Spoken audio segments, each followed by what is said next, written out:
Greetings, fellow investigators, and welcome back to our video podcast, Into the Darkness, where my friends and I play the Call of Cthulhu role-playing game. I'm your host, Tom Rayleigh.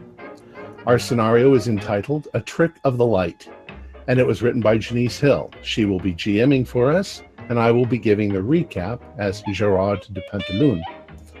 The jazz is hot, the players are ready. Let's begin our journey into the darkness.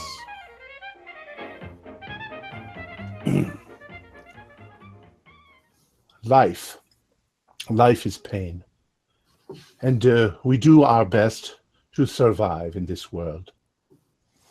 Family is not safe for many of us. It should be, especially during those adolescent years when we are becoming who we will be forever. It's hard, it's wrong when a family you love doesn't love you in return. But what are you going to do? Curl up in a little ball and die? Or tells them to fuck off and leave? I guess it depends on your character. I left and came here and reinvented myself. I did things. No one was hurt. You could say I fulfilled the needs of some people. I helped them. But I have to be careful. My persona is crumbling. That bitch of a reporter is sticking her nose in, paying too close attention. I'm pretty sure she's figured out I'm a homosexual and turned her fucking nose up at me, just like my family. The others may know too, but they don't care. But then again, they didn't take my side. They didn't leap to my defense. They went off and are following that little bitch on some drug-induced hallucination. That fucking painting. What is the deal with that fucking painting? You know, I tried to steal it the other night. I slipped into Pearlie's room while he was gone. I was going to take it to Philip Stone myself and collect any cash and keep it all to myself. That's what I was going to do. But someone got to it first. At least that's what I thought, because wrapped up in the cloth was nothing but an old board, a fake. I've been thinking all along that Frankie fuck is a lowlife and shouldn't be trusted. I thought maybe he stole it, but Johnny says he showed it to a prostitute, one of Oleander's girls, and she says she could see it. This is some crazy shit. I can't figure it out. I've decided to go and have a chat with Tony Fantasia at the Black Sea. Tony told me about the wild parties that Mr. Stone had. A man of unusual tastes, he says. He gave me a letter of introduction, and I plan on joining one of his little clothing-optional parties on Wednesday. Who knows, with a little luck, I might get out of this hellhole.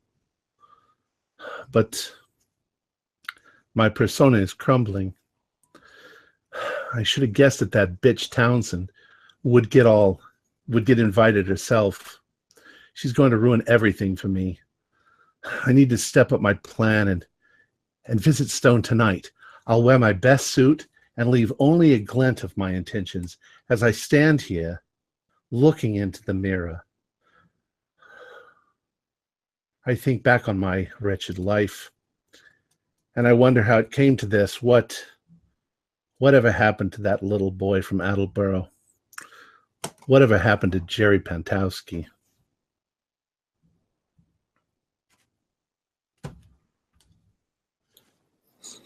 Oh my gosh.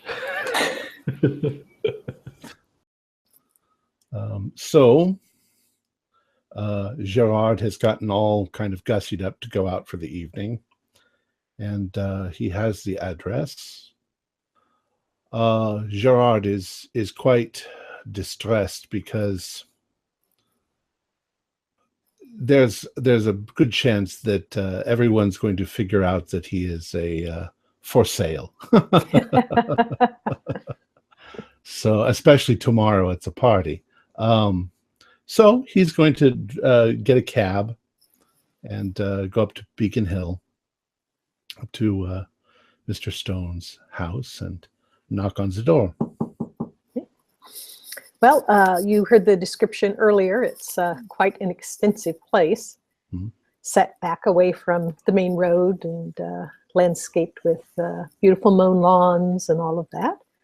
And the English butler will open the door and kind of eye you up and down, but holds the door open for you without much of a comment, as if he was either expecting you or if your presence is not all that unusual. Ah. Bonsoir. Monsieur Stone, please. He is expecting you. No. Come with me, sir. And he'll take you into that front parlor where the others were shown in, with the books and the tables and the fireplace and all of that. We'll leave you to your own devices for probably 3 or 4 minutes. Right. Inside, I'm thinking, wow. And outside, I am saying, make sure you present yourself as completely indifferent to this to this sort of stuff. And after 3 or 4 minutes where you can kind of cool your heels, Mr. Stone will appear. He has got his long dressing gown on, though this time it is gray silk over some brilliantly sort of blood red pajamas. And we'll go over to the liquor cabinet and bring out a decanter and a couple of brandy snifters and pour some generous amounts in there, and kind of passes one over to you with a little nod. Merci. I have my little brandy snifter. Make a gesture to one of the chairs there in front of the fireplace, and he'll settle into the other. Right. So I sit down and sit very sensually, and I say, well, monsieur, I've heard that you have, how shall we say it, esoteric tastes. My name is Gerard de Pantalon. He kind of looks you up and down slowly from head to toes and back up again. He is kind of slouching in his chair. He's got his legs stretched out and crossed at the ankles, and not at all prim or proper or anything like that. And says, well, you've heard right. You have a beautiful house. Inherited. Monsieur, I am an artist. And I just thought that a collector of your caliber, would be someone that I should know. What is your area of work? I work mostly in sculpture, monsieur. Ah. Classical? Modern? I take inspiration from both Cubism and Expressionism, monsieur. My work is quite unique. Makes a little gesture towards some of the modernistic paintings that are hanging on the wall. Do I recognize any of the artists? They're certainly in the style of Cubism and Picasso, though mostly they're just lots of splashes of bright colors arranged in sort of different ways. Not representational. Is he? What is he sitting on? In a chair or on a couch? It's like an armchair. Next, in front of the fireplace there. I'm not exactly sure what I want to do. I think I just want to seduce him because he's rich. He has money. I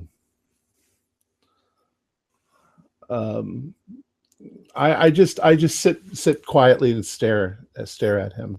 Okay. With a seductive smile on my face.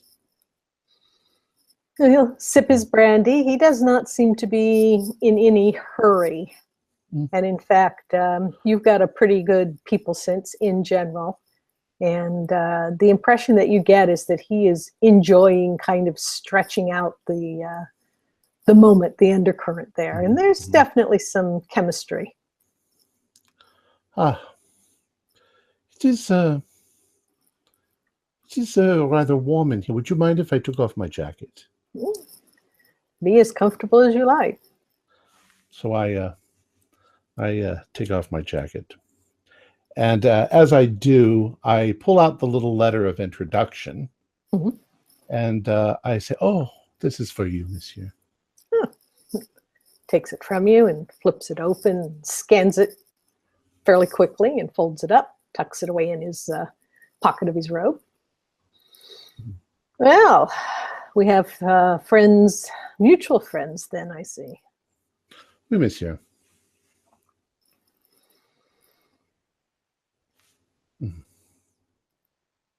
Kind of sips his brandy and watches the fire for a little bit longer. And I'm not very good at seduction. Let's see. Well,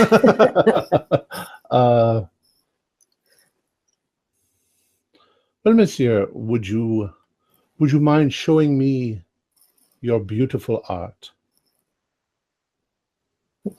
He gives you a quirky little smile. Etchings? Whatever you like, monsieur. I have heard you have some rather unusual tastes. I am one for the unusual. He stands up and walks slowly around you, kind of sizing you up from all angles. It's, I don't know how uncomfortable or comfortable it is for Gerard, but it's definitely a sort of a tense kind of weighing and measuring and, probably stacking you up against something inside of his own brain, whether it's his own artistic ideals or who knows, but it's a very long and not at all discreet kind of examination. He's not, he's not being blatant, but he's not at all being embarrassed or anything like that. He has me right where I want him. I'm not at all embarrassed or put out. So good. And he's not trying to intimidate you at all. I mean, there isn't that kind of sense of bullying. It's just that he's clearly looking for something or sort of inspecting you in a sense. Okay. Yeah, so there's nothing, he's not trying to, leverage power over you or anything like that. And part of it may be... If I'm too thin. Part of it may be that... Yeah, part of it may be that he just wants to see how you react under this kind of, examination, in a sense. But you're keeping your cool and not letting any of your doubts show on the outside. So, and once he makes the kind of full circuit, he will stop kind of a little off to the side of you and say, "Are you looking for some sort of permanent change in your fortunes, Gerard?" Oh, monsieur. What do you have in mind, monsieur? Well, I don't get a strong sense that you are well situated. Would that be accurate? I am okay, as they say in America.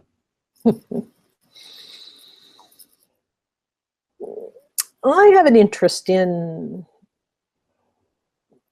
artists, proteges. And certainly, if you've an interest, I could consider being a patron. Ah, monsieur, you flatter me, and you haven't even seen my work. If it's as unique and unusual as you are, then I'm sure it is worthwhile. But I want you to understand, monsieur, I didn't come here simply for that reason. Oh. I heard you were a very interesting man, and I like interesting men. Well, don't we all?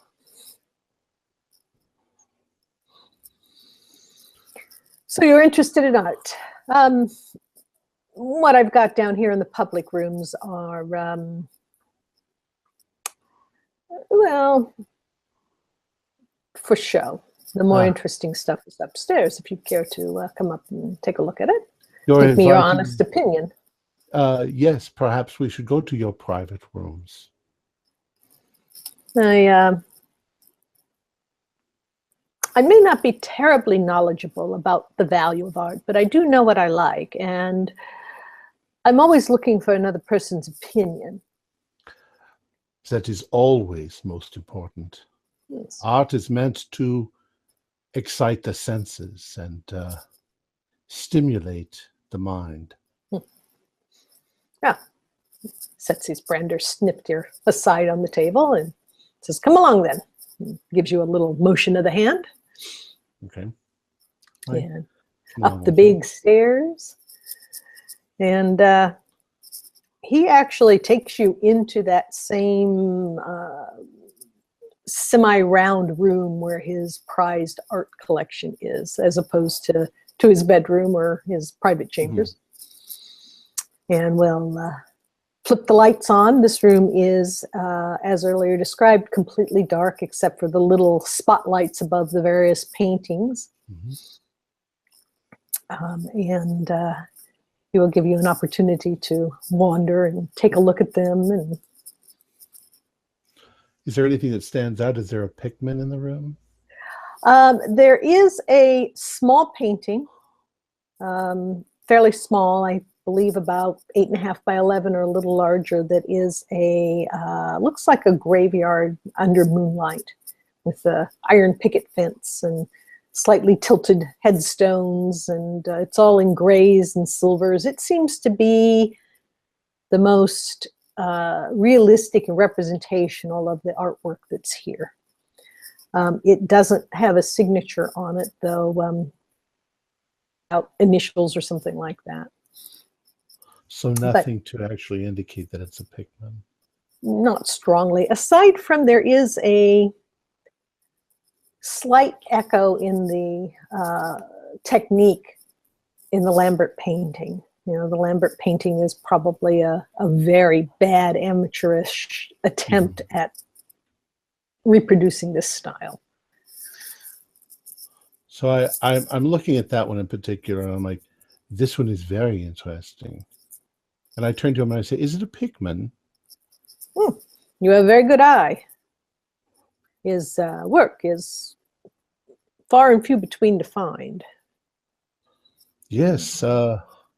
And have you searched? I imagine you would search high and low. This one is very nice, but I have heard that some of his larger pieces are breathtaking. Yeah.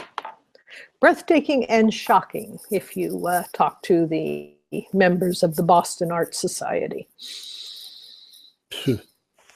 What do they know about art, monsieur? Indeed, indeed. He casually throws an arm over your shoulder. I've been looking for more of these or anything similar to them, but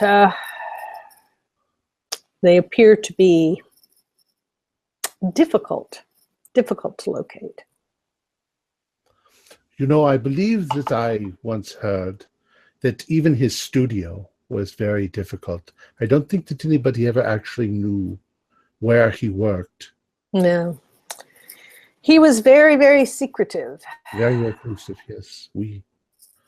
And my understanding is that aside from perhaps one other person. He never really accepted students or taught, as many artists do, to fill in financially when their work is not selling very steadily. Yes, I believe I've only heard, Monsieur, of one student of his, Monsieur Lambert, I believe was his last name. You are well informed.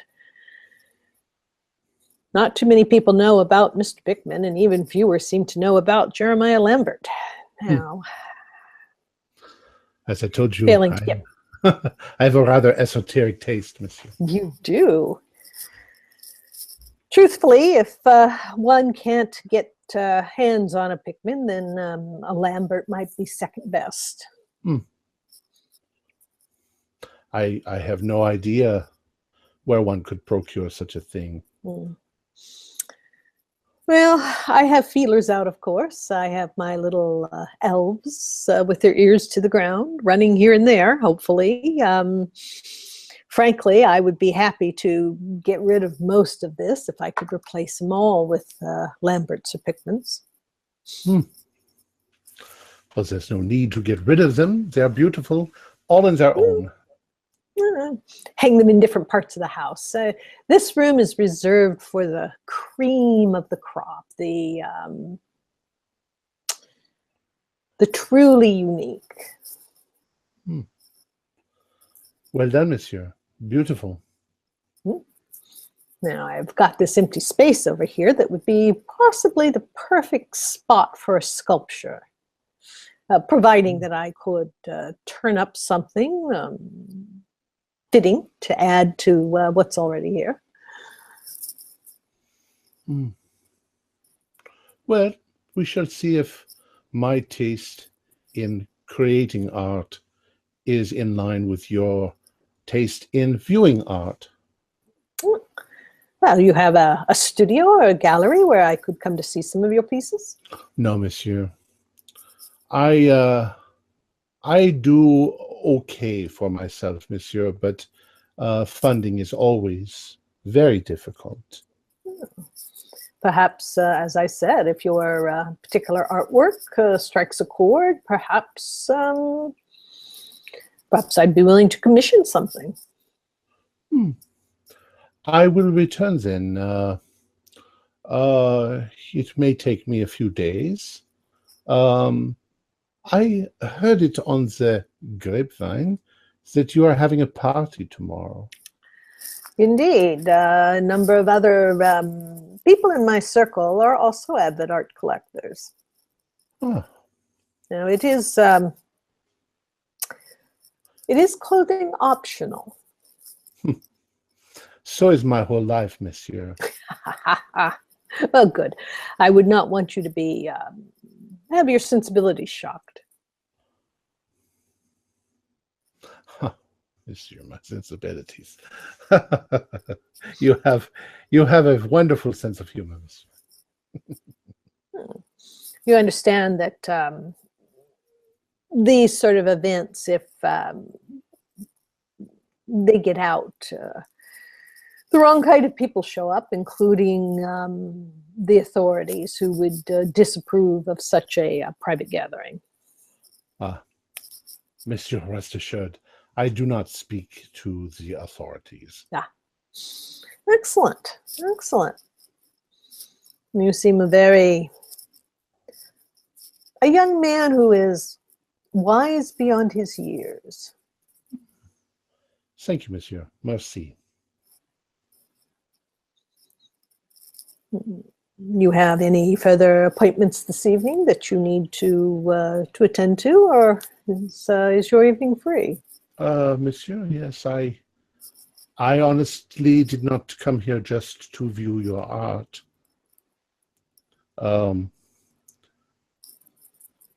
If you're interested, I can show you something else interesting. He pats the little letter that's in his robe pocket.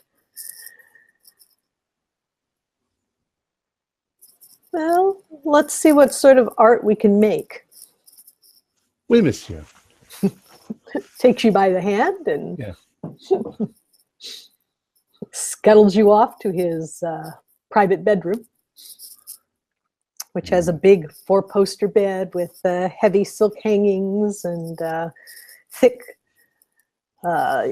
Turkish carpets, and all the furniture in here is very heavy and very dark, which is at odds with what's in the rest of the house that you've seen, which is very modernistic and clean. These are more like a Victorian throwback, so possibly grandparents' furniture or something like that. Cool. I don't think that we talk for the next hour or two. Oh, easily not.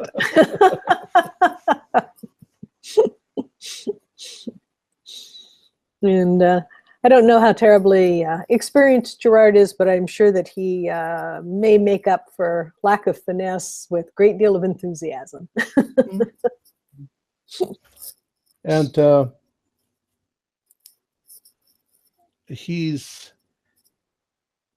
there's no, he never mentions anything about a charge.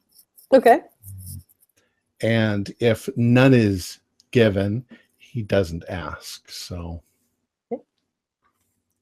but afterwards, I imagine he's sleepy, and I should probably return. Okay. Yeah. If you let yourself out, you will be met downstairs at the bottom of the stairs by the butler, who will have a generously thick envelope for you, and will say that you are welcome anytime. What is your name, monsieur? Edward, sir. Edward, sir.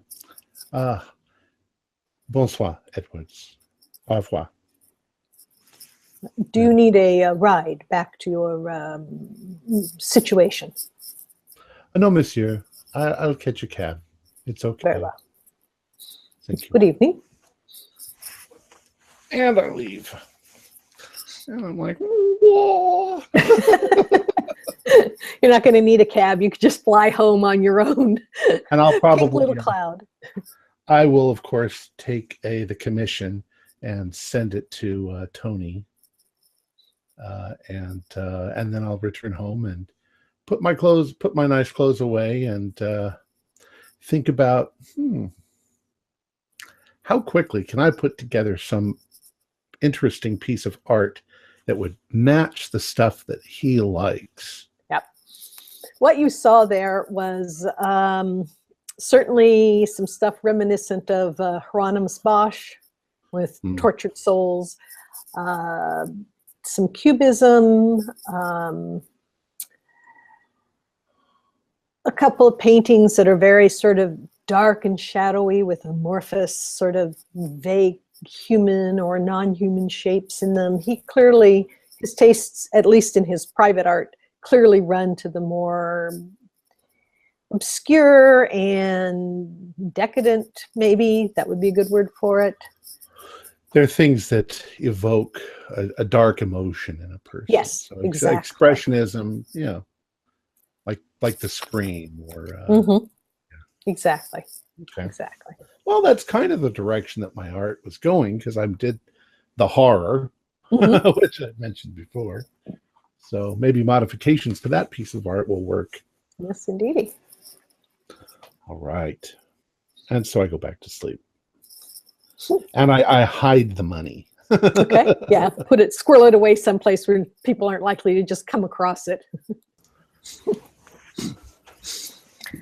Well, as you folks have established previously, the group has been meeting around 2 o'clock in a coffee shop not too far from Pearlie's apartment. I believe that Frankie and Johnny have some information to share about their evening with the young lady, what information they garnered from that. And I believe that Diz and Prez have some leads that they're interested in following up as regards Danny Dice. So we will assume that you all have taken care of whatever business you needed to take care of during the morning and are convening at your usual default time. And we can presume that you've got in touch with the kid, Maggie, and can tote him along as well with you.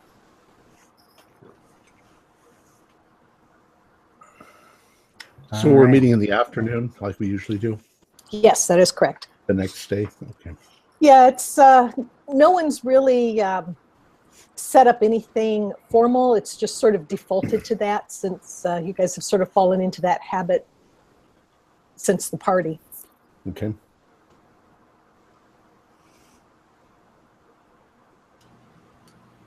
Pull up a chair, everybody. All right, now don't make a fool of yourself in front of these people, okay, kid? Now, Miss Maggie, you know I never do anything like that. I'm just here to take photos. I'm just here to look, here to watch. Okay. That's fine. Just stay back and get yourself a cup of coffee here and let the adults talk. All right. Okay, boys. What did you get from your little date? Johnny, you want to go or do you want me to talk? Hey, I mean, the setup was for you. Well, so I think you should talk. I don't know if I would consider it successful or not. I mean, we got some more information, so that's good. But it kind of just led to another rabbit hole. The woman we met, she was extremely hesitant to give us any information about her, what's the word, madam? Who goes by Lydia, right? Lydia Oleander. So she was concerned for what, and she seemed to be sympathetic for what we were trying to do, but she was very tight-lipped. She didn't want to get in trouble, I think.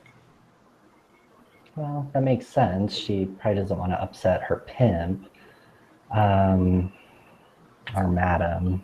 I'm still convinced she has. It's not a brothel. I think she's, with a pimp, and he just uses this Oleander figure as a cover. Well, that's disappointing. I was hoping we'd have a clear path to this woman. Party that this woman went to. I'm sorry. What was that, Johnny? Yeah, she apparently she went to some party. As a matter of fact, the gentleman who basically bought this painting was the one that invited her to this party. And from what I'm hearing, these parties are kind of wild. Clothing optional, they say. But she did tell me that this man has a temper, and he can get violent when his temper flies. And I think if you insult him or insult his artwork or insult his status or something like that, that's when he tends to sort of fly off the handle. So Yes, if we're serious about doing this investigation, I think that we should find a way to get to this party. Well, that leads me to my dilemma. I do not want to go to this party, and I certainly got the same vibe from this gentleman that he's not a good character. But it may be the only way that we'll gain access to this sort of seedy underworld and perhaps find this poor girl. I'm willing to, get past my uncomfort with the whole situation, in order to find her. And if you don't mind me saying so, you said the other day when you described some of his things, perhaps it would be better if I went to this party. I might be more to his liking, how you say? An artist, an unusual artist. That's true. However, I did accidentally promise that I would have the painting for him, and he is expecting that. I might be able to get away with it, but Has anybody looked at the painting lately? Where is the painting right now? Doesn't really have. No, Well, I thought that Johnny showed it to the we lady of the evening. should still be. I didn't take it away from your place, Frank, but so it should still be in your house, wrapped up. Oh, that's right. That's right. I forgot. So it is at Frank's house. Let's just make sure. Hopefully, your wife doesn't come in and look at this painting. She might be upset about that. He has a wife? Speaking of which, if anybody wants some risque photographs, let me know. Hey, Some of you did pay for it. oh my goodness, what did you boys get up to? First of all, No, it was rather innocent. I would hope so, for your wife's sake. I will say one thing too that has me a little bit concerned, that the woman that we met with, I think her name was Georgette. She kind of made it seem as though like she hasn't seen. She recognized the woman in the painting, but she didn't know her name per se. But she hadn't seen her in like a year. So yeah, she says that she met a man and that she was at a bank from what the sounds of it sounds like she was trying to get away from the business and run along with this young man who happens to be an artist. yeah, apparently she was in love with the gentleman that painted the painting. Monsieur Jeremiah Lambert. So I'm wondering. I mean, we're basing this whole thing just on our perception of her saying "help me," and yet I don't know. Yeah, I mean, it's I don't know. It's one thing to look at a painting and come up with an idea like, okay, well, in this painting, I think that this woman is crying out for help. Somebody else might perceive it a different way. But if everyone who looks at this painting is getting the same message, the fact that she's actually speaking to us, not just something that we perceive as part of the art, there's something else to it. You know, it's more than a coincidence for anyone who looks at this painting to come up with the same exact. Gerard, are you comfortable in going to this man's party alone? I am not any problem at all. Have you been in difficult situations like that before? Of course I have. I have grown up on the streets of Paris. It was quite rough. He's quite violent, and with me, at least, me and Mr. Prez, he was. Well, perhaps you just rubbed him the wrong way. Well, how about this? How about if you're gonna go, why not take us along? Just myself. If you don't mind walking around the house naked. I thought it was optional. Oh. So, It is optional, but if you don't want to stand out like a sore thumb. well, we can bring our instruments. We can play some music while everybody's doing their thing. Well, you should probably say something to your little photographer there, that they're all chasing a painting that has a woman trapped inside of it, which they all saw while they were drunk and taking some rather stiff drugs. I saw nothing. But Yes, whatever, everyone it's wrong. This is Kid. What is your name again? You know it's Paul, Miss Maggie. You just call me Kid when you get mad or you get a little tipsy. Well, Paul Let me. Paul Newsome, y'all.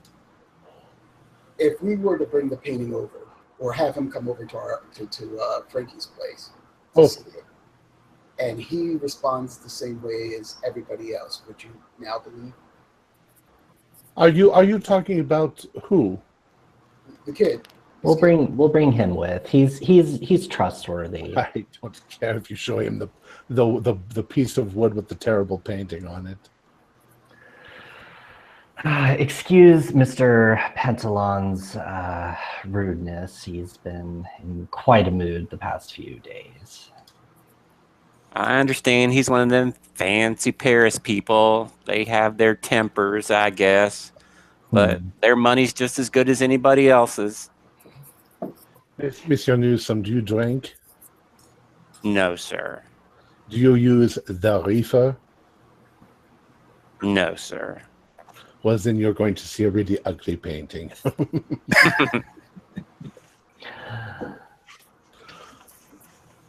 I'm just here to take photos and sell photos. He's one of the best we have at the Globe. I figured he might be a useful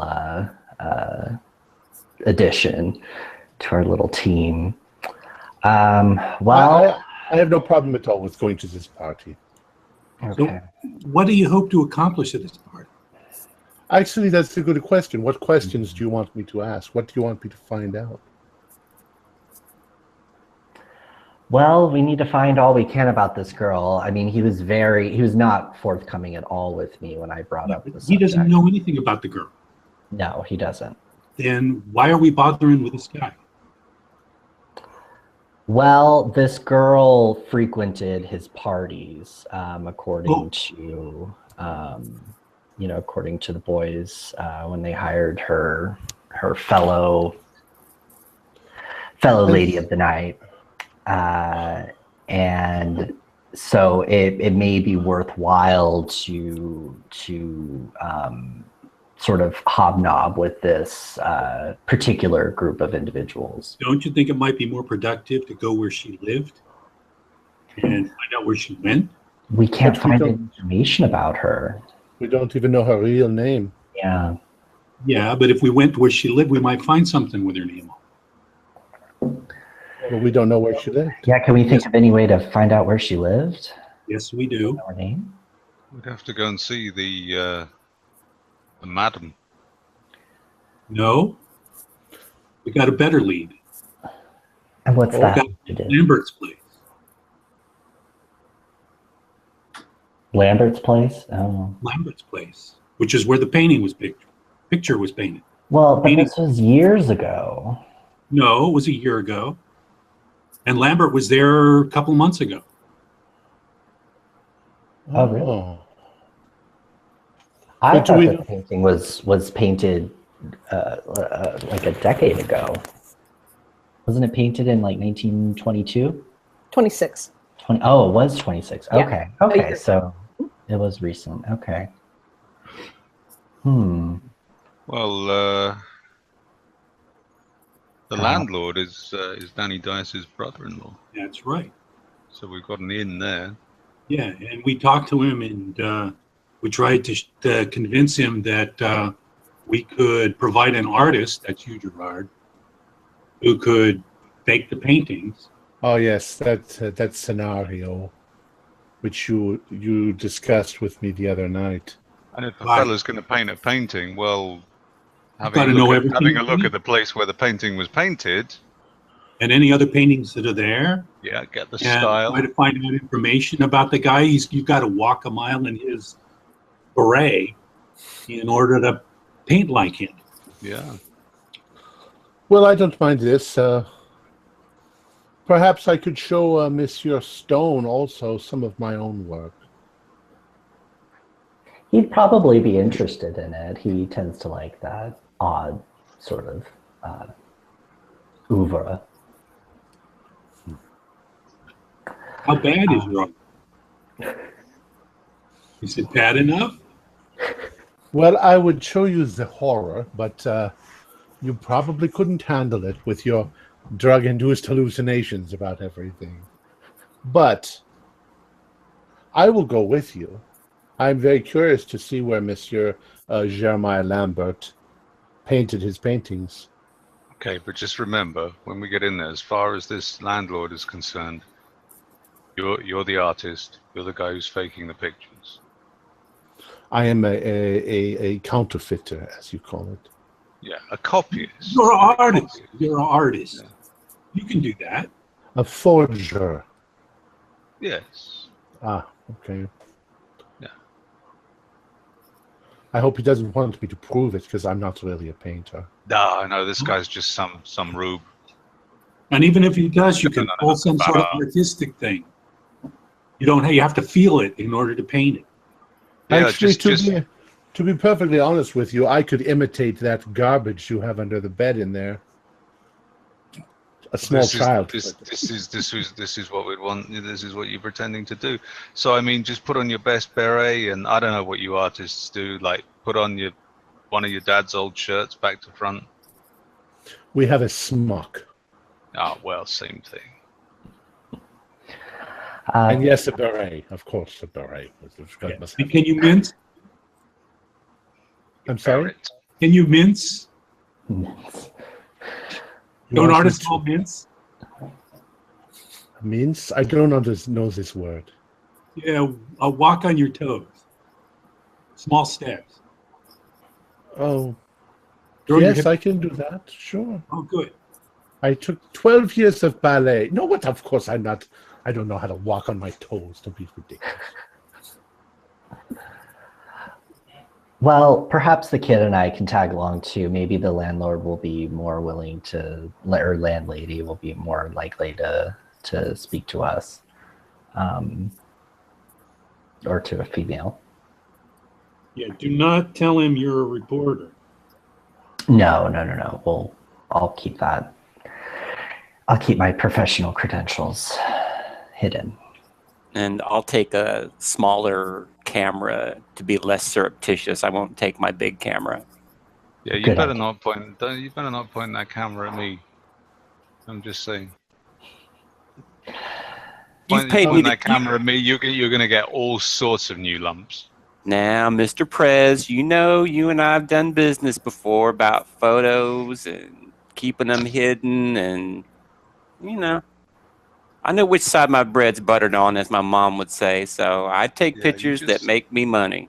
You just drive well clear when you're skirting around me, boy. Well, I'm sorry. What day is it? Is this Wednesday or Tuesday? This is Tuesday. Tomorrow night's the party. That's correct.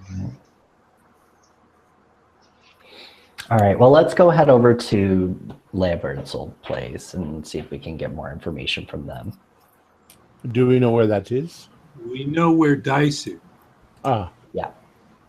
All right, I shall follow along. All right. Well, the whole group of you can go over to Danny Dice's gambling emporium.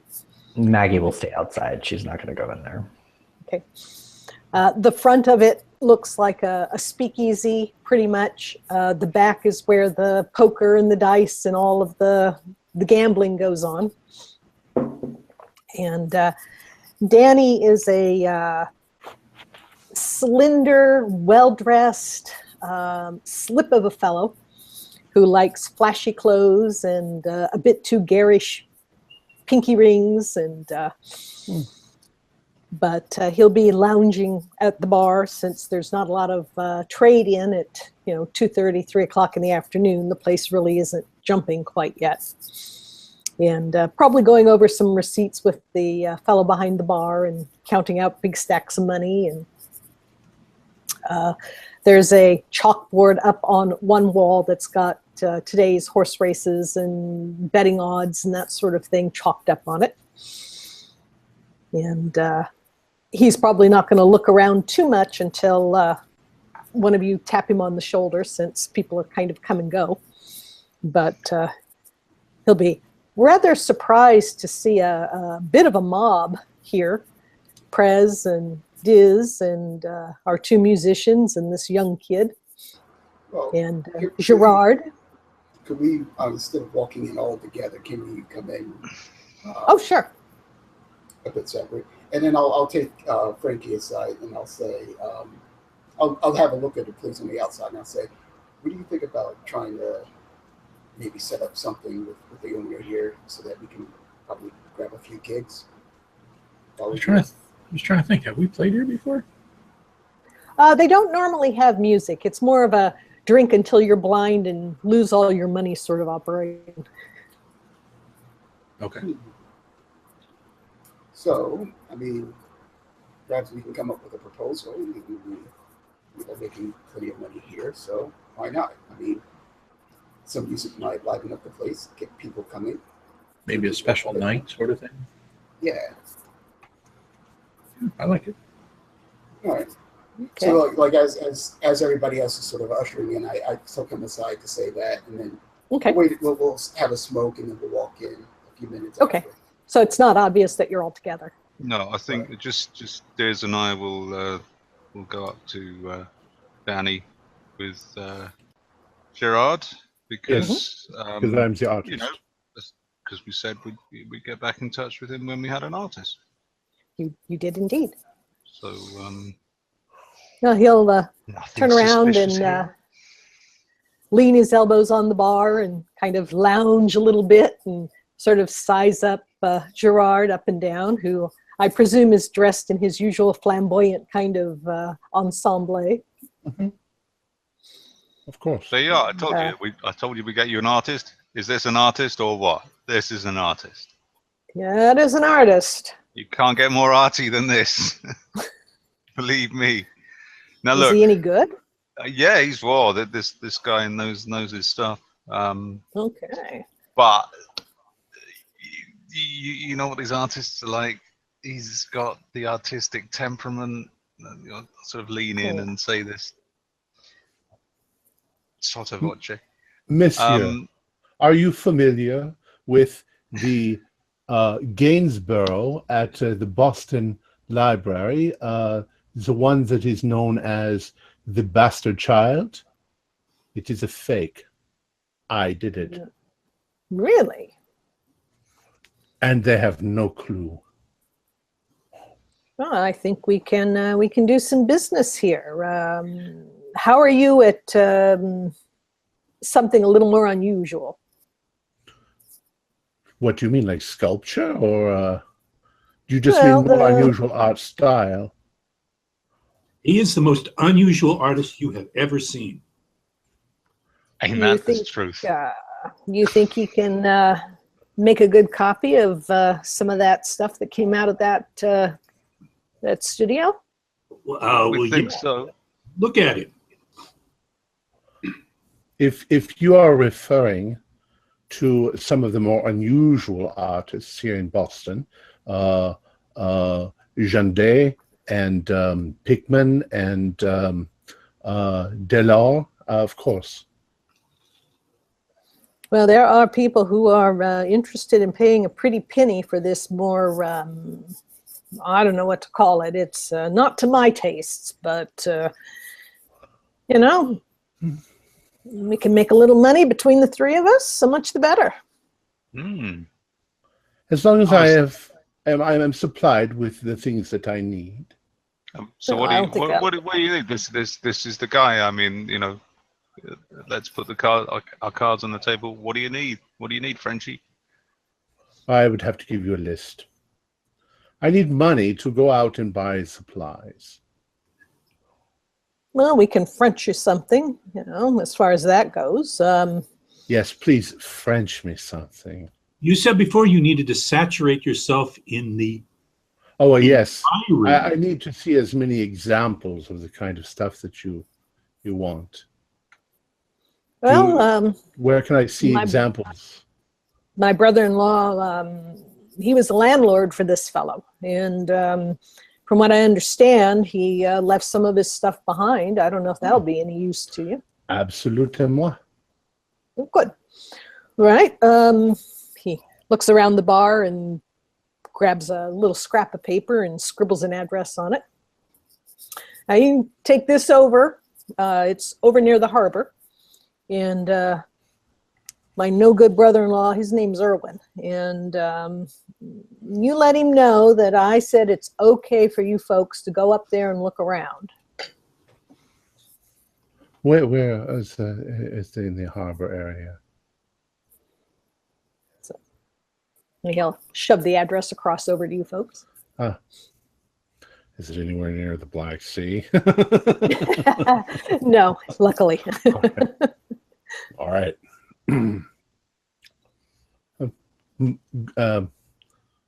Merci. I'll say gracias.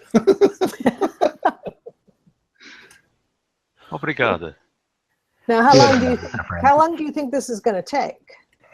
Well, I would have to see the paintings before I could tell you. If it has many figures inside of it, if there's something really special, it will take longer, of course. Of course, of course. Well, I don't think we're talking about bowls of fruit here or anything like that. No. Well, the fruit are easy. Horses are difficult.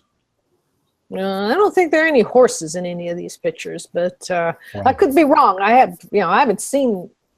The only one I saw was the one that the Pearlie's supposed to take over to Philip Stone. So I don't know what else is there. I always heard that hands were the most difficult bit to do.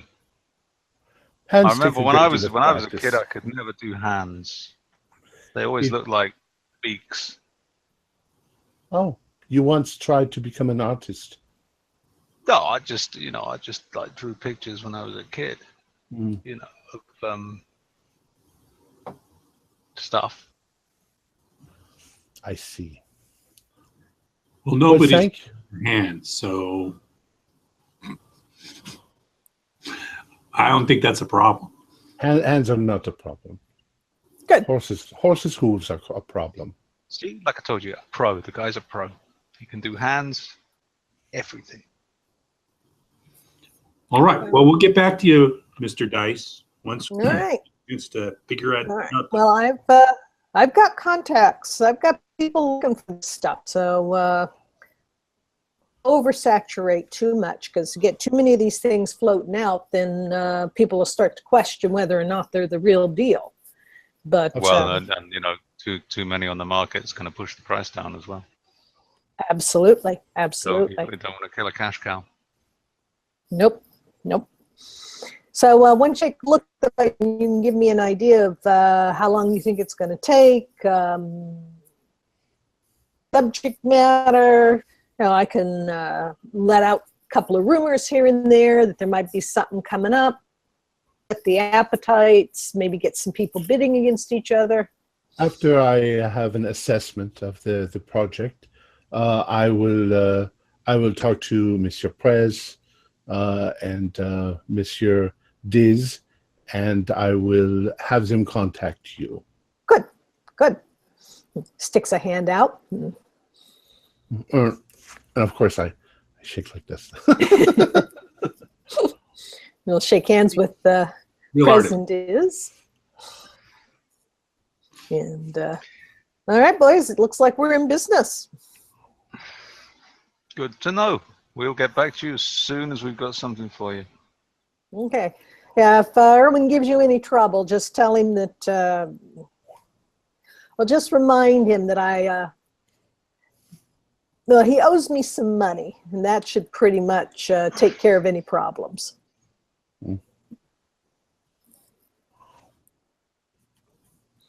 Oui. Merci. Let's go. He'll go back to counting through his big stack of cash and checking the receipt. Allons, oui. And as soon as we get outside, I go, that man is an utter moron. I made all that shit up, and I didn't know what I was talking about. And he didn't know that I wasn't talking about something. Where did We are your going French to make accent go just then? I have been practicing doing more of your Boston accent. Oh, right. Yeah, that was pretty good. Well, where to next? Shall we go there? Yeah, we should. We have Lambert's address. We do. We do. Okay. Sorry, Let's can go. someone remind me, do we know that Lambert's missing, or this is like our first lead to find him? Yeah, I we've thought that heard, Lambert's dead, isn't he? we've heard rumors he's disappeared, right? Have we? He blew out of this place with a couple of months rent behind. So he's been gone for a little bit. We're only a couple months behind him, if that. Okay. You know that it's interesting too that his teacher, Monsieur Pickman, disappeared as well. Mm-hmm. Perhaps they have run off together. Could be likely. Well, let's just go. Yes, All right. let's go. You guys can hail a couple of taxi cabs unless Frank wants to drive. Take his car. There'll be a tight squeeze in one vehicle. Yeah, I can drive, but I don't think I can fit everybody. I'll hail a cab. Anyone can come with me. I'll go with Frank. Maggie, why don't you and Gerard drive? I'm sorry? Oh, yes. Gerard, you're welcome to join if you like. No, I'll go with Frank. Okay. You do that. Come on, Gerard, let's go.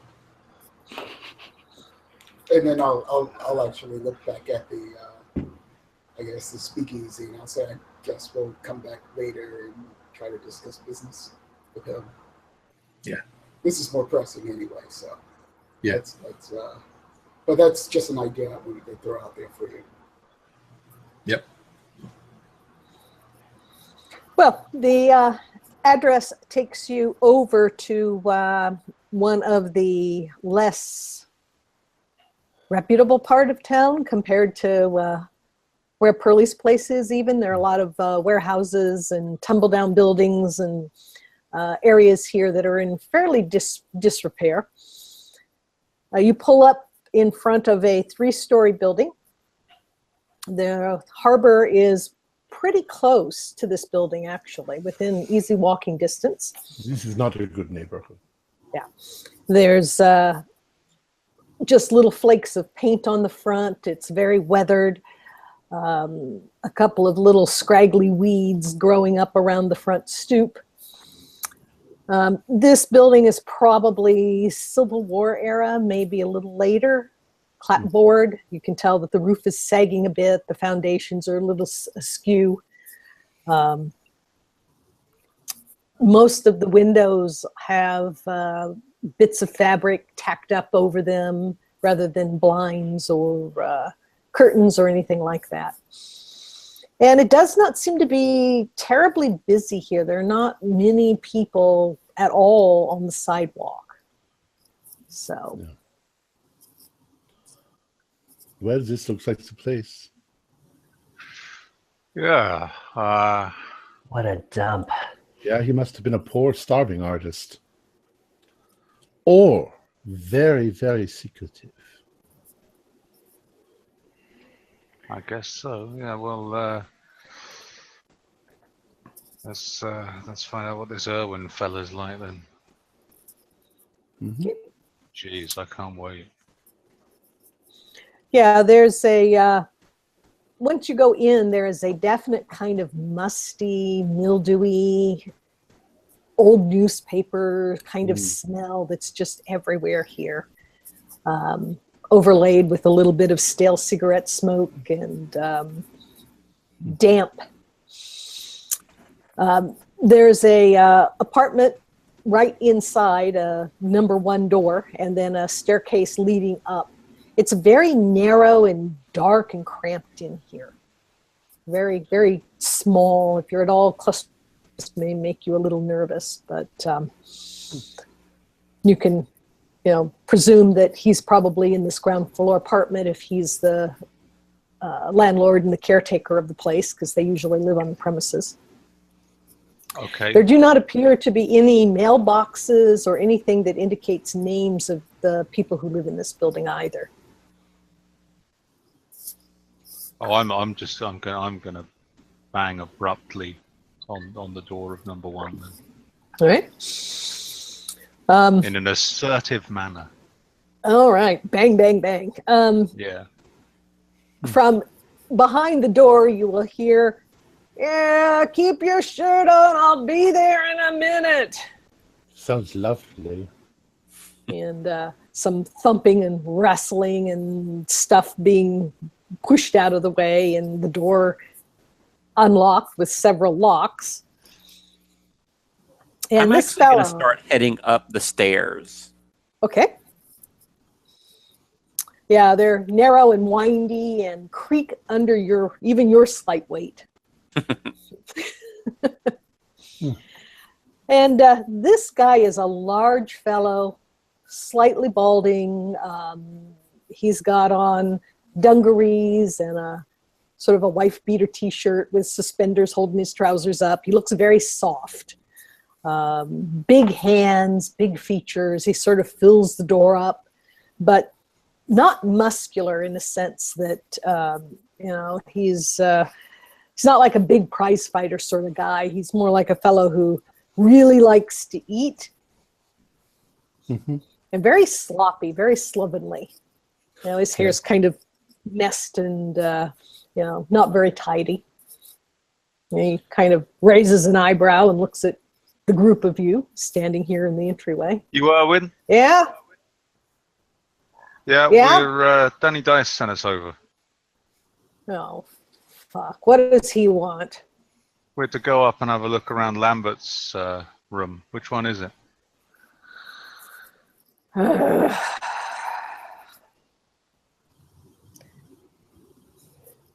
You folks aren't with the city, are you? Nope, like I say, Danny sent us over. At this point, Maggie's going to kind of come forward a little bit. It's so nice to meet you. We'd really appreciate a look around. We're friends of Danny, and he wanted us to come look over. I really hope you don't mind. And she's kind of laying it on. Danny said to remind you, you owe him. You got a key? Yeah. He looks at Maggie, and he points to his cheek. She gives him a little peck and says, "Thank you so much. You're just a dear, aren't you?" Hold on a second. Let me get the keys. Fella looks more like As she turns around, she grabs her handkerchief and And Gerard says to you, "You would have probably done better if you'd had meatballs or something and spaghetti." Yeah, he goes back into his apartment. He leaves the door open a little bit. You can sort of see inside, and it's very much sort of a hoarder sort of situation. There's stuff piled everywhere and kind of a little squirrel trail through furniture and books and papers and God knows what else is in there. And it takes him a couple of minutes to rummage around. You can hear him opening and shutting drawers, trying to turn up the keys, but eventually he does come back and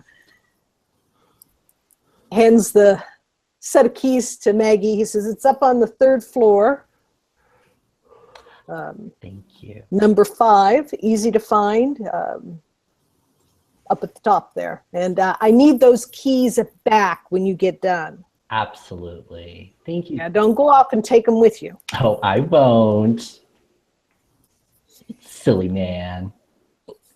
All right, come on, boys. And he shuts the door and goes thumping back into his little man cave.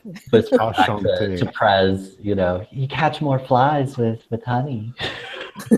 You would have caught more flies with spaghetti and meatballs with you. No, I don't bother catching them. I just use a rolled up newspaper. Saves time. All right, Paul, what is your plan? You're a little ahead of the rest of these folks. I was actually listening to the conversation, so I'll just kind of lead the way up to the apartment. All right. I've got my camera out. It's a smaller one that I use for, let's call surveillance. Oh, there you go.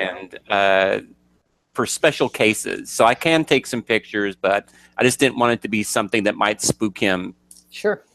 Absolutely.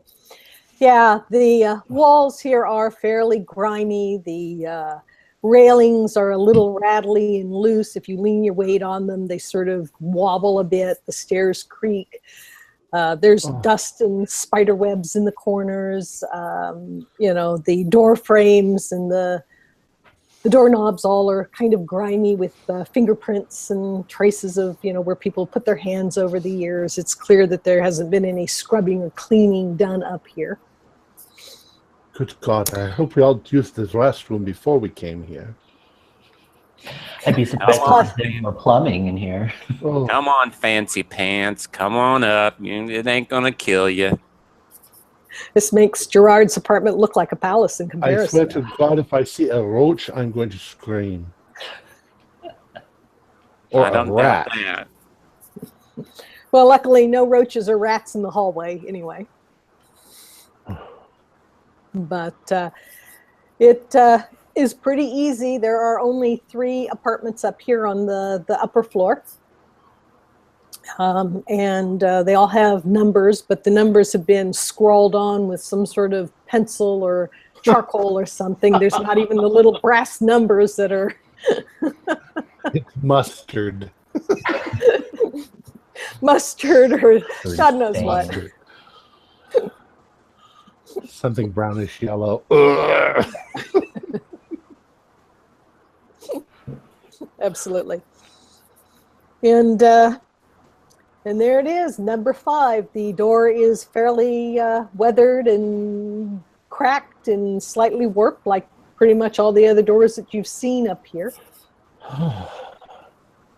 I'll just check the knob. Is it locked? If I try the knob, I try Yeah. to turn it. It is locked.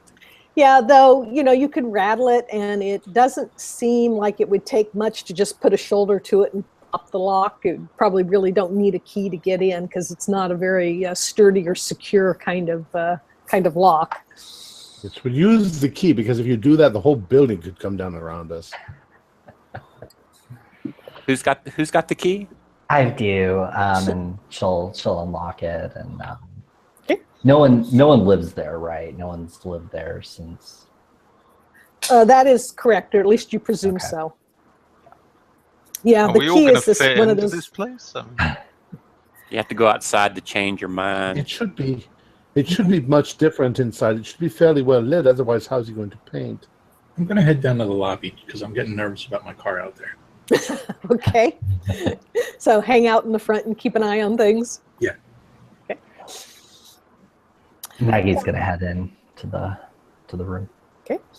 On first glance, this is a big open space. It looks like that there was probably a wall or maybe more than one wall that's been knocked down to make one big large space.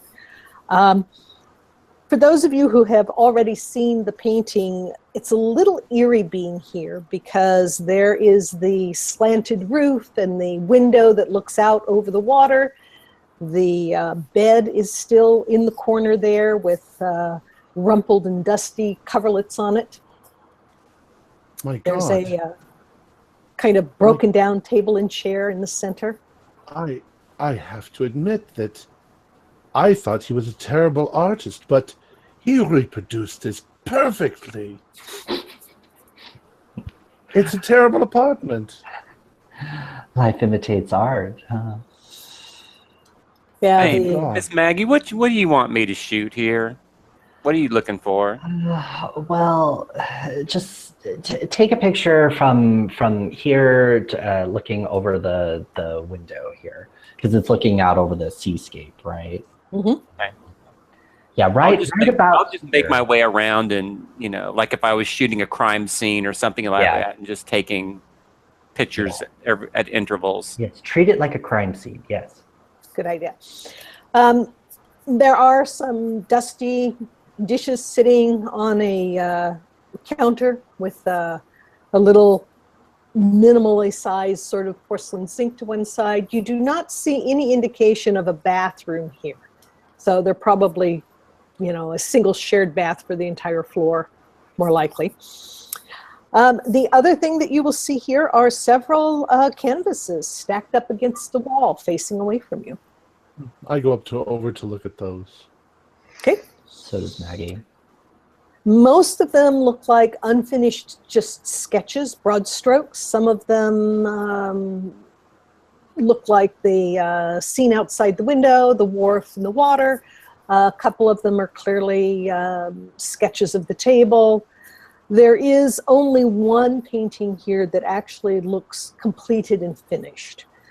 A number of these canvases also have got big X's and scribbles over their surface. A couple of them look torn or look like they've been cut. Tortured artist. Yes, but an artist living in this squalor with no money would never destroy one of his own canvases. He'd just paint over it. That's a horrible, horrible waste. I'll take pictures of the canvases as well. Okay. What does the finished one look like? The finished one is a landscape. It looks like a somewhat mountainous countryside. There is a little windy path that appears to go towards a mountain, and if you look at it fairly closely, the mountain looks as if it's got an entryway or a temple or a doorway, something into the side of it. This does not feel like a European landscape from just looking at the foliage and the kind of mountains, so probably not Germany, and certainly no place in the United States. And it's in the same style as yes, the other it is painting? definitely in the same style. The colors are a little garish, it's a little amateurish around the edges. And all of you lovely folks who are studying this painting can make your roll against your power, please. Let's see if you see anything unusual. 13. Ooh, good for you, Maggie. I got a 96, so I need some. Nope. Made it by 1. I got Once a again. 54 out of 60. Okay. I did not make it. So again, it sounds like pretty much everyone except Gerard. Of course. He's a gentle flower. Well, I look at Maggie, and I look at the look in her eyes, and I'm like, if you tell me that this painting is moving, or is there some woman in here, I'm going to slap you. Quiet, Gerard, quiet. Well, as you look at this thing, the shadows of the woods and the foliage get deeper and darker. There is this increasing sense of sort of ominous foreboding that sort of comes off of it. And as you look at this this mountain, the details of it seem to become a lot clearer. And what it looks like is that set into the mountain are these 2 hugely, impossibly tall doors made out of stone. And the doors start swinging open very slowly. And whatever is behind those doors, whatever is there, even though you don't see any sort of movement, it pulls up some sort of very primal fear, kind of a terror that just sort of wells up for a couple of moments. And then it just looks like a painting again. If I look at the canvas through the viewfinder of my camera, do I see the same thing, or is it just a painting? Is there a difference between the two, my naked eye and the viewfinder? You're going to be looking at it clearly with your naked eye the first time. If you look at it through your viewfinder, you can make another roll against your power and see if you see it again. All right. But when this thing returns to normal, all of you will have this kind of cold chill up your back and just this sense of some sort of oppressive doom that kind of lingers in the air. Seeing their reactions, I just let it go and I back away and I'm like, you're all making fun of me, aren't you? Maggie's ignoring Gerard. No, I made that second roll, so I assume I saw the exact same thing Yes, you through the do. viewfinder. You do indeed. She's just kind of standing there with her hands over her mouth, kind of hyperventilating a little bit. Now I'm just. So I puzzled. don't get this at all. Look, Gerard, sit down on the bed. The bed is filthy. No. Well, sit down on the I'll chair. I sit don't down on know. the Anywhere. chair. Just sit down. Sit clean down. Over clean there the on chair that off. chair over there. Ugh. God, stop But making such a fuss. Look, just sit your ass down. All right. And I am going to take the picture and I am going to hand it to Gerard Okay. and give it to him. Just look, hold it and look at it. Are you telling me there's nothing going on in that painting? Well, there's a little mountain and a field and a little path, and it looks like there's some doors. I this time I passed by 1 point. Okay. Yes, finally. Yeah, you have to look at it for a while, It's clearly. And I get the impression Prez is basically going to sort of stand next to you, maybe with a hand on your shoulder, and make sure you sit there until you see something. Yeah, look through it. Look, you see the sailboat. But after a bit, you will definitely see what the others have seen. It gives you this fear of deep, sort of visceral foreboding, and whatever is behind those doors is something that you really, really don't want to see. oh my God! What the fuck is that? Maggie kind of goes up to him and puts her arms on his shoulders. Now do you believe? Now do you believe, you stupid man? He kind of walks away. I don't know what in the hell y'all have got me into. I'm so sorry, kid, but I need your eye on this. So Now you know how serious this is. So is this the sort of stuff you've been seeing in the other painting? Yeah. This is Although the other much more painting, there was terrifying. a woman and she was asking for help. Jesus Christ! It's some I don't know how to describe it, Gerard, but it's some sort of and we're sober as a judge. You know, as you can see, this isn't some absinthe induced nonsense. This is reality. Because it was like Lambert has something in these paintings. Do we need to make a View it sanity with roll? something. It's perfectly up to you. You can, yeah. You know your characters better than I do, so you can determine. Maggie's gonna do a sanity roll. Oh yeah, I failed. What can I? Oh, I got an 8. Yeah, this is a little more unnerving than the picture with the lady in it in some sense, in that whatever is here is less defined. Okay, I took 3 points of damage.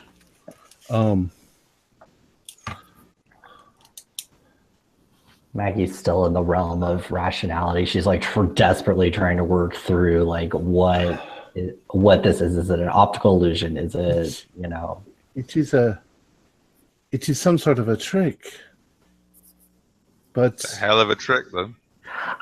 Is the architecture, can I place it anywhere? Can I do like an art roll or something? Sure. Okay. I'm gonna do, I'll do an appraisal. Well, no, I'll do an art roll. I do not pass that, no. Okay. So I don't have any idea what the architecture looks like in the painting. I can't place this. It's. I don't want to look at it anymore. Yeah, put it away. Christ God Almighty. Maggie's going to kind of start looking around the rest of the apartment to see if there's anything else. Looking All right. in drawers. Okay. Yeah, there are a couple of cupboards. It's pretty bare bones, and it's clear that most of this space probably was in use for, his painting as opposed to being a luxurious place to live. But anyone who is poking around can make a spot hidden for me to see if they turn up something. Yep, I'm looking I'll at like look the about. closets and things of that nature. I make my spot hidden roll. I didn't. I do too. Okay. I got a 60 out of 50. And I'm too unnerved, but I kind of want to look at the back of the painting, what kind of wood he used for the frame, or its inner frame of the canvas. It's just a stretched canvas, so there's no frame on this one. but very I much do like the not- back of the other one. Very I don't similar. understand this. So, let's see. People who made their spot hiddens. Who made the lowest roll for me? I had a 04. Ooh. Yeah. It's, I had a 25. All right. 33 out of 55. Okay. Well, Johnny is poking around, walking across the floor. There's no clothing. There are no personal items here aside from these canvases. So there's no clothing or anything like that. However, Johnny, you will feel when you're sort of walking around and, poking at the walls and that sort of thing, that there is a section of the floor that sort of gives under your feet a little bit. Now, granted, this whole place is about to go to rack and ruin, but this feels a little softer or more mushy than the rest of the place. Like a hidden cache or something. Possibly. All right, so I will try to see if I can lift this piece of flooring up. Okay. So it definitely feels loose. If you've got a pocket knife or something like that that you can use to pry it up. Sure. Do I need to Yeah, lift you it probably up? can't. Yeah, it's fairly snuggish, so you can't really just grab it with your fingers, but you can get your pocket knife out and kind of pry it up. And there is a little space down here with a couple of folded pages that look like they've been sort of wadded up in a hurry and kind of stuck down into this little aperture. All right, well, I'll pull them out and take a look at it. Okay. Yeah, they're very crumpled. There are a couple of pages of sort of preliminary sketches. One of them definitely looks like a pencil sketch of the woman that you've seen in the painting. Okay. The others look chaotic. There are a lot of scribbles, scraps of words on there. A couple of places they look like whoever was writing on these have the pencil or whatever they were using has kind of poked holes in it and torn the pages here and there. It looks very frantic or obsessive in a lot of ways. Okay, what I'll do is I'll bring it to Gerard since he's our Okay. local artist. All right. Kind of smooth them out on the table. They're very What are you- dusty. What are you going They're to a show me little now? Yeah. they're a little mildewy. Yeah. So I'll tell him that I found this underneath the floorboard. Okay. What's For this? some reason, he had this hidden. But if you look at this one, this is of the girl that we were looking for. I'm sure of it. So, but it looks like the other painting. Now I want to see the other painting again. Are you sure? I'm You don't. terrified, and I am also intrigued. I want to know how he's doing this. Okay. Well, once we're out of here, we'll go back to Frankie's place and we'll have a look. Maggie's gonna kind of, if she doesn't really find anything else, she's gonna go knock on the neighbor's door. All right. There's two other neighbors on this floor. That right? is correct. Okay. So she'll go to one of the neighbors and just lightly tap on the door. The first place you will get no response. Probably whoever's there is off to work or whatever they do. Sure. The second one, is presuming you go down to the second door, is answered by a elderly lady in a gingham dress with an apron over it. And she sort of looks at you a little suspiciously. Oh, hello, ma'am. I'm so sorry to bother you. I was wondering, when was the last time that you saw your neighbor over here in number 5? You know, she says, and she kind of leans in a little conspiratorially towards you. Maggie will lean in too. Yeah. They weren't married, those two. Oh, She looks very scandalized. was he living with someone? She was there all the time, and they were not married. Oh my goodness, how scandalous.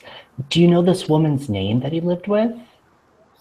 You see, he's my cousin, and I haven't been able to find him, and I really need to to see him. No, I haven't seen him. He hasn't been around for a while. Mm-hmm. Do you have another address for him, or do you have maybe a phone number of a friend or anything that he gave you? It's like an emergency. The landlord might know where he went. Ah, okay. But there was lights on at all hours, and talking and arguing, and it was terrible. Did you ever see anything,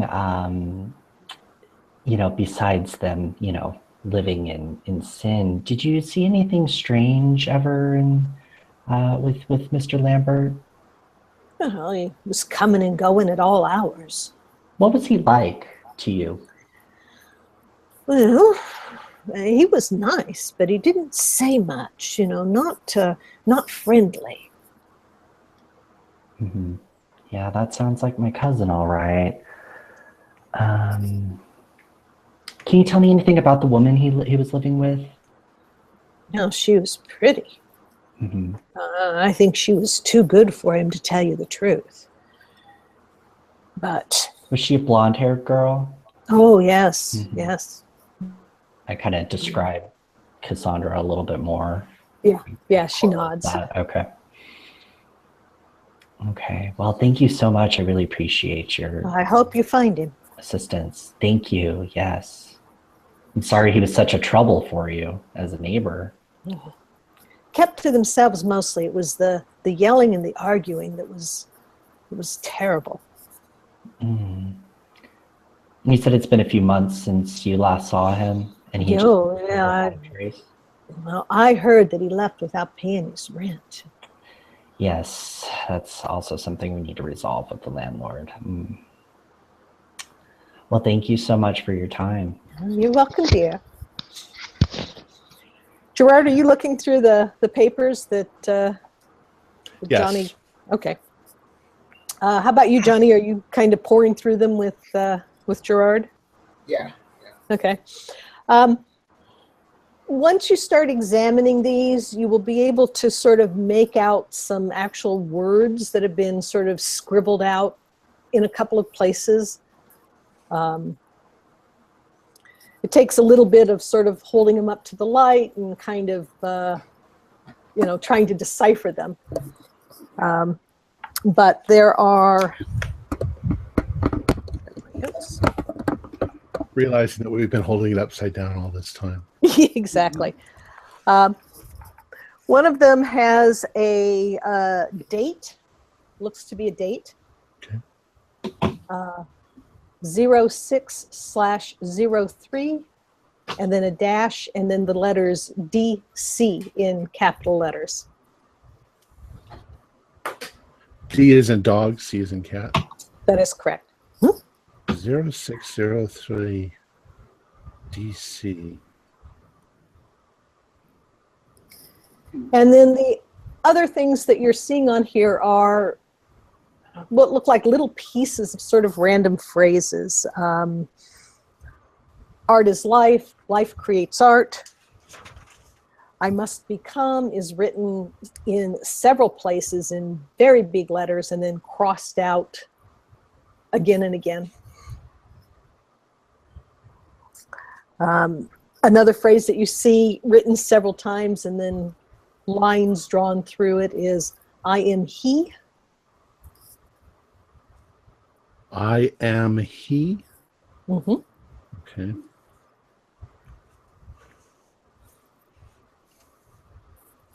I don't understand what this is at all. I'm not getting this either. I have no idea. I mean, I don't want to sound blasphemous or anything like that, but it sounds kind of biblical. I am he. That sounds like something that you would read in the Bible somewhere. I don't know. I don't know anybody who would say I am he in the Bible. Sounds just like bad penmanship and bad English. I don't know. I mean, isn't it? I thought I read somewhere, maybe I got it wrong, that God called himself something like that. I am he, or I am who I am, or something like that. I miss church. Like, I go to church every, last Sunday of the month or something. I'm not that much of a church goer, but I don't know. Maybe I'm just pulling this out of my hat, trying to make some sort of sense of it. Is there anything else? So how many pages altogether? There are 5 pages here. One of them is the sketch of Cassandra. Looks like it might have been a preliminary sketch for the painting, maybe, or not. As you recall, the painting, she has her back to you, but this is actually a face sketch. So it's, might have been a preliminary sketch for a different painting. Is there anything? And then the rest. I'm sorry. Go ahead. I was just going to ask, is there anything noticeable about this sketch? Something that might clue us in on it certainly resembles, it's clearly the same woman. Mm-hmm. This picture is apparently taken, when she was either looking out a window, or it's very reflective. Okay. What's her mannerism in the sketch? I would say pensive, as if she's thinking deep thoughts. There's a little melancholia to it, kind of a sadness. The charcoal sketch is actually surprisingly good compared to the painting. Huh. So I turned to Gerard and I said, what do you think about this? This is better than the painting. Yeah. I don't know. Something is Maybe very strange going on here. A painter. I don't know. And then the other 4 pages are covered with these kind of scrawls and weird fragments of words that have been crossed out almost violently in some senses, because you can see where the pencil point is kind of poked through. And almost like he was trying to compose some sort of a poem and kept scratching out phrases. yes, that might be a good conclusion. What I'll do is I'll take a bit of time. I'll look for some blank paper around the area, Okay. and I'll lay these out, and I will try to piece these words together to see if they come up. All right. Maybe. So yeah, I'll take.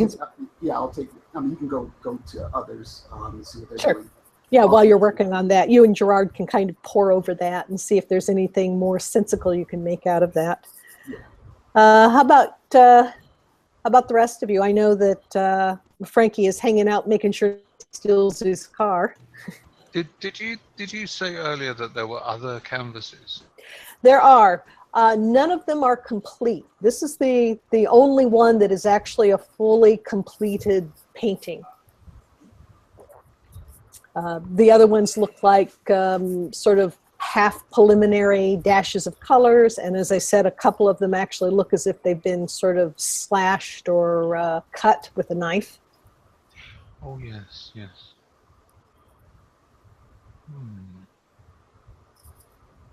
And there's nothing unusual about them. There's not a strange sort of glaze or anything on any of them.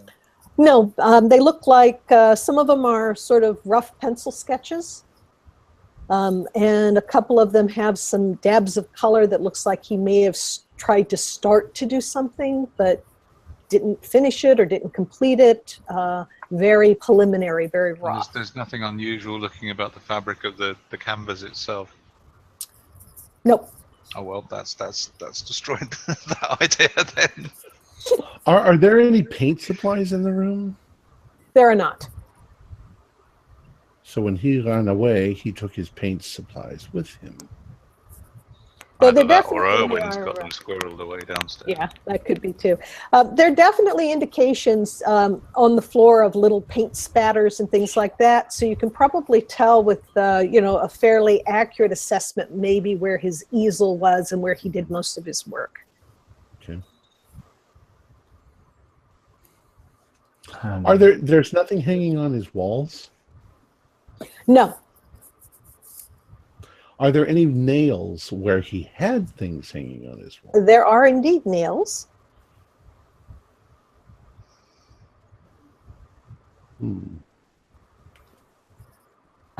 Maggie's gonna kind of saunter in and, well, it turns out Cassie and Lambert were an item. She was not just some call girl he called in, to model for him. I believe that they were in a relationship, according to the neighbors. Yeah, I mean, according Some sort of relationship. I don't know if it was. according to the coworker, she said that Cassandra was really interested, like serious about this gentleman. So I guess she was telling the truth. Mm-hmm. The tango. What was that? The tango. I'm Can I sorry, go ahead, interrupt? Frank. I'm sorry, can I interrupt? Sure. Wayne, I can barely hear you. I don't know if anybody else is having the problem, but Yeah, I can Yeah, hear it. we keep writing in the thing We for him. keep trying to type to him, but he's not reading the chat box. Let me turn off my fan. sorry, I didn't mean to interrupt. I'm really That's struggling. No, somebody needed to do it. I said the tango. Now? Can you hear me now? Much better. Look, Better, yeah. It was the fan. Sorry. what do you mean by tango? You know, the tango, it is an Argentinian dance, and it has a lot to do with a story, a man who falls in love with a prostitute, and he can't stand the fact that she is sleeping with the other men. Perhaps this was the situation we had. He fell in love with a prostitute, and he wanted her all to himself, and so he painted her into the painting using black magic. All right, calm down. Let's calm down. There ain't no need for that. Let's not make this any creepier than it has to be, Fancy Pants. It sounds like hearts of wood now. Well, I suggest that we take this painting with us. Obviously, he's not coming back for it, and I doubt our landlord will care very much if it's missing. If there wasn't anything else here, I just need to have a word with the landlord to see if I can get more information on Lambert's whereabouts. Anything else we need to do here, fellows? But you said they were a couple. That's what it sounds like. But he may have also had a relationship of sorts with his mentor. Well, we also know that she was a prostitute. Yes. So you see, they hate one another. It could be a Carmen situation, like you seem to be insinuating, but we really don't know. They did quarrel quite a bit, according to our gingham-clad neighbor. He didn't want her to sleep with other people. And he had no money. She was paying for everything. I feel like you're writing their story for them, Gerard. Perhaps I should write their story for them. Yes. This will be an amazing sculpture. I'm sure you'll.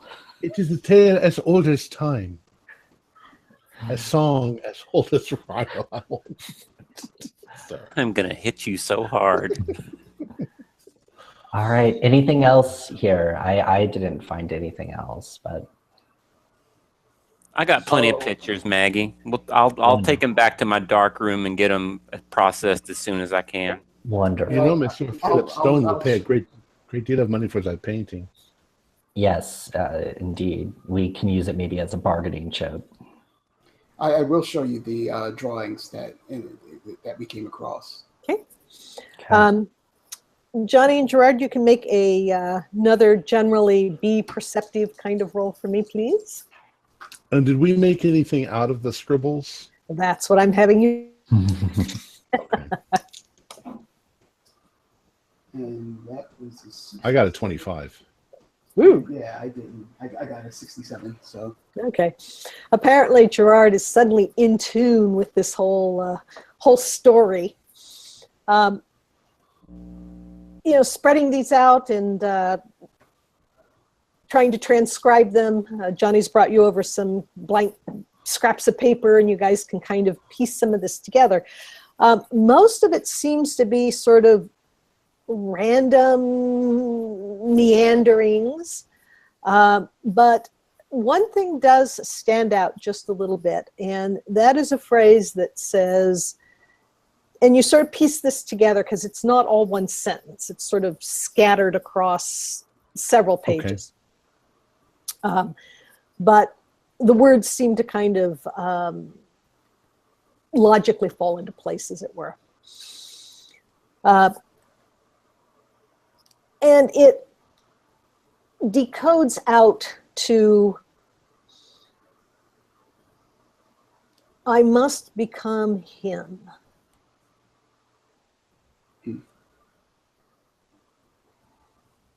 Art is life, life is art. I must become him. Pickman? Who knows? maybe. He certainly was aspiring to be like Pickman.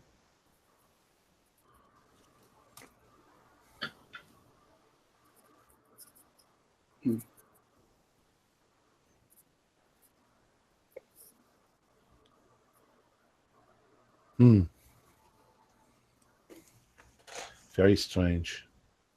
Yeah. I need a bath. I think we all do.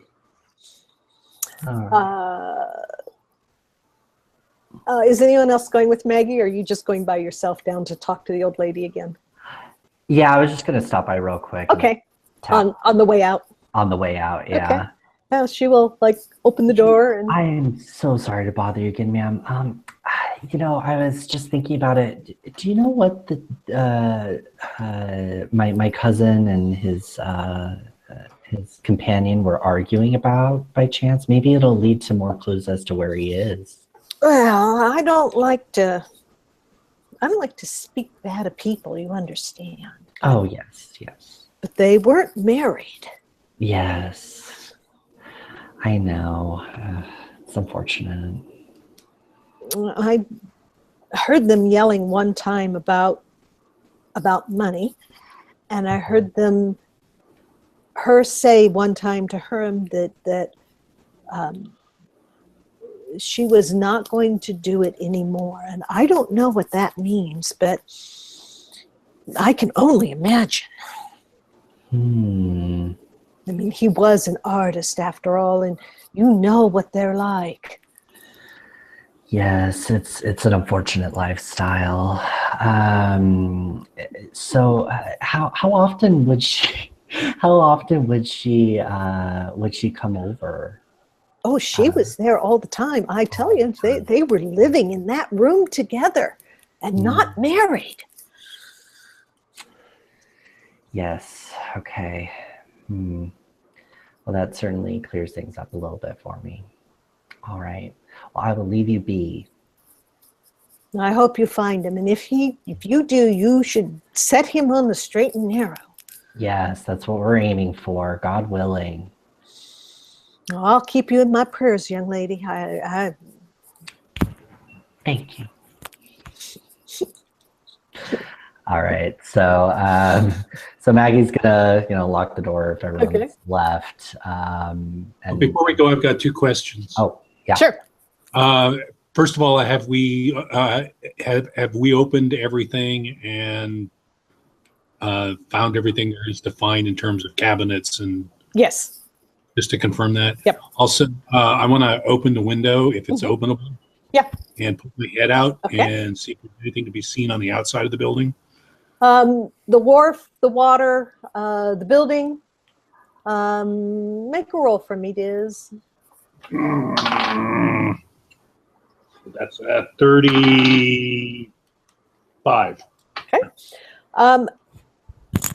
The windowsill itself on the outside has some scratch marks or gouges in it.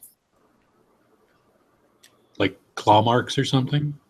Not quite that heavy. Mm-hmm. You know, the wood is fairly crumbly here, like this entire place is, but possibly, I don't know, you're a pretty smart guy. Make another roll for me. Okay, that's We're on the 3rd floor. Yeah. Yes, you are. 60. 60. Okay. Hard to say. Okay. You can Does it call look one like of the other. somebody's tried to open this window from the outside? No. How many scratches? 5 or 6. And just sort of random or parallel to each other? Or, Parallel to each other. And about how far apart? Finger width, maybe. Oh. Okay. 5 or 6, you say? Mm-hmm.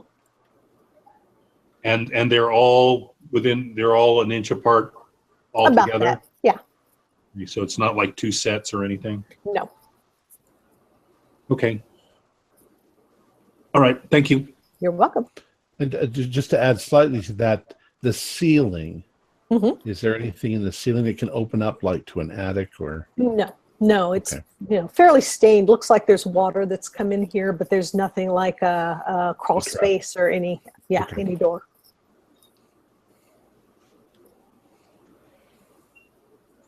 We looked under any carpet that's on the floor. No You said carpet. there's no Yeah. carpet. Okay. Yeah, it's pretty bare here. All right. All right. Okay.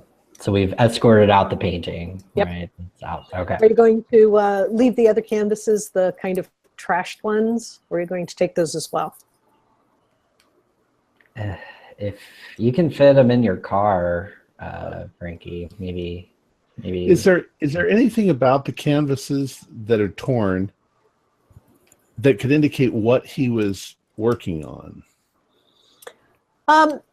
It looks as if these are kind of incomplete sketches that maybe he was dissatisfied with for some reason. You get the feeling with your sort of artistic vibe, Gerard, somewhat like these Mm-hmm. papers, that they were sort of torn maybe out of frustration or What I mean, I guess, is can I tell that this one was probably going to be a person? This one was going to be a landscape? Even if it's just rough sort of sketches. Yeah, most of them seem to be probably preliminary sketches of the girl. Okay. Yeah. It's strange, though, that they are torn. That's just wasteful. Yeah. Yes, but that painting's there. If you give that to Philip Stone, don't give it to him. Make him pay for it. Oh, yes, absolutely.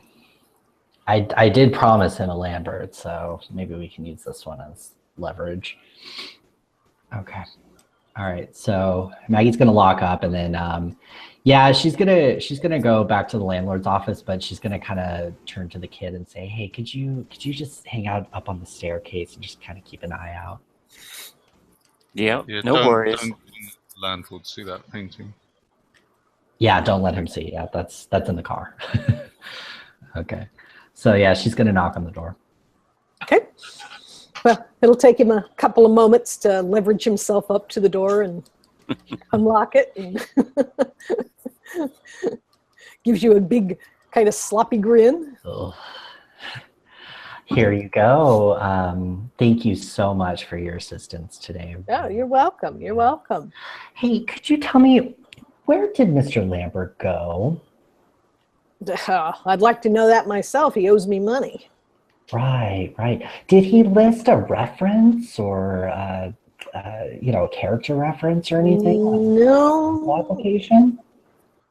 no, there was a bit of an argument with his girl, and I think she must have left because I didn't see her for a couple of days, and then he took a powder in the middle of the night.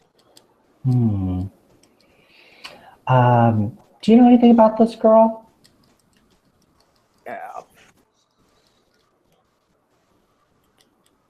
I don't think she was the kind of girl that you'd want to take home to your mother, if you know what I mean. I see. But she was very beautiful from what I Oh, very pretty. Very pretty. Yes, okay. Was this the only girl that he brought over? They were living together, frankly. Oh, I see. Okay. So, Is it okay if I chime in? Sure. Mr. Irwin, right? Yep. By any chance, do you know if she left with him? I didn't see her around for a couple of days before he took off, so I think they had some sort of fight, and maybe she left to cool off.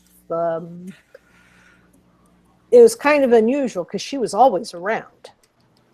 So after he left, she never really. Do you recall seeing her coming back, like looking for him, or asking you where he went, that sort of thing? Nope, she never showed up again. Okay, that's interesting. Did you kind of mentioned she might have been somewhat ill repute. Did her employer ever come around, or anyone else, any of her friends? Well, they didn't seem. I mean, they would go out together, but I never saw anyone come to visit them. Okay. No one. Yeah. So no one else came to visit Mr. Lambert at any time. No, if they were seeing any people, they were seeing them. Not here. Outside of the apartment. Yeah. Okay. Has anyone else been around looking for him at all? No. We're the only ones. Okay. And how long ago did they run off? He God, must have been nearly a year. What was that you got out there? June, I think, of last year was the last time I saw them.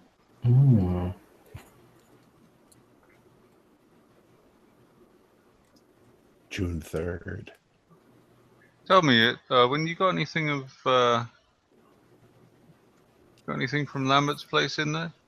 Yeah, I got paints and some other stuff like that, some clothes, that sort of stuff they left behind. I've been trying to find a buyer for some of it, to get back some of the rent that he owed. Well, my pal here is an artist. He might want to have a look at the paints. Well, I'd be happy to sell them to you. Why don't we look at some of the other items as well? Yeah, let's have a look at what you got. Yeah. All right. Hold on. He burrows back into his little fire trap of an apartment. I don't have a great deal of money. We'll figure something out.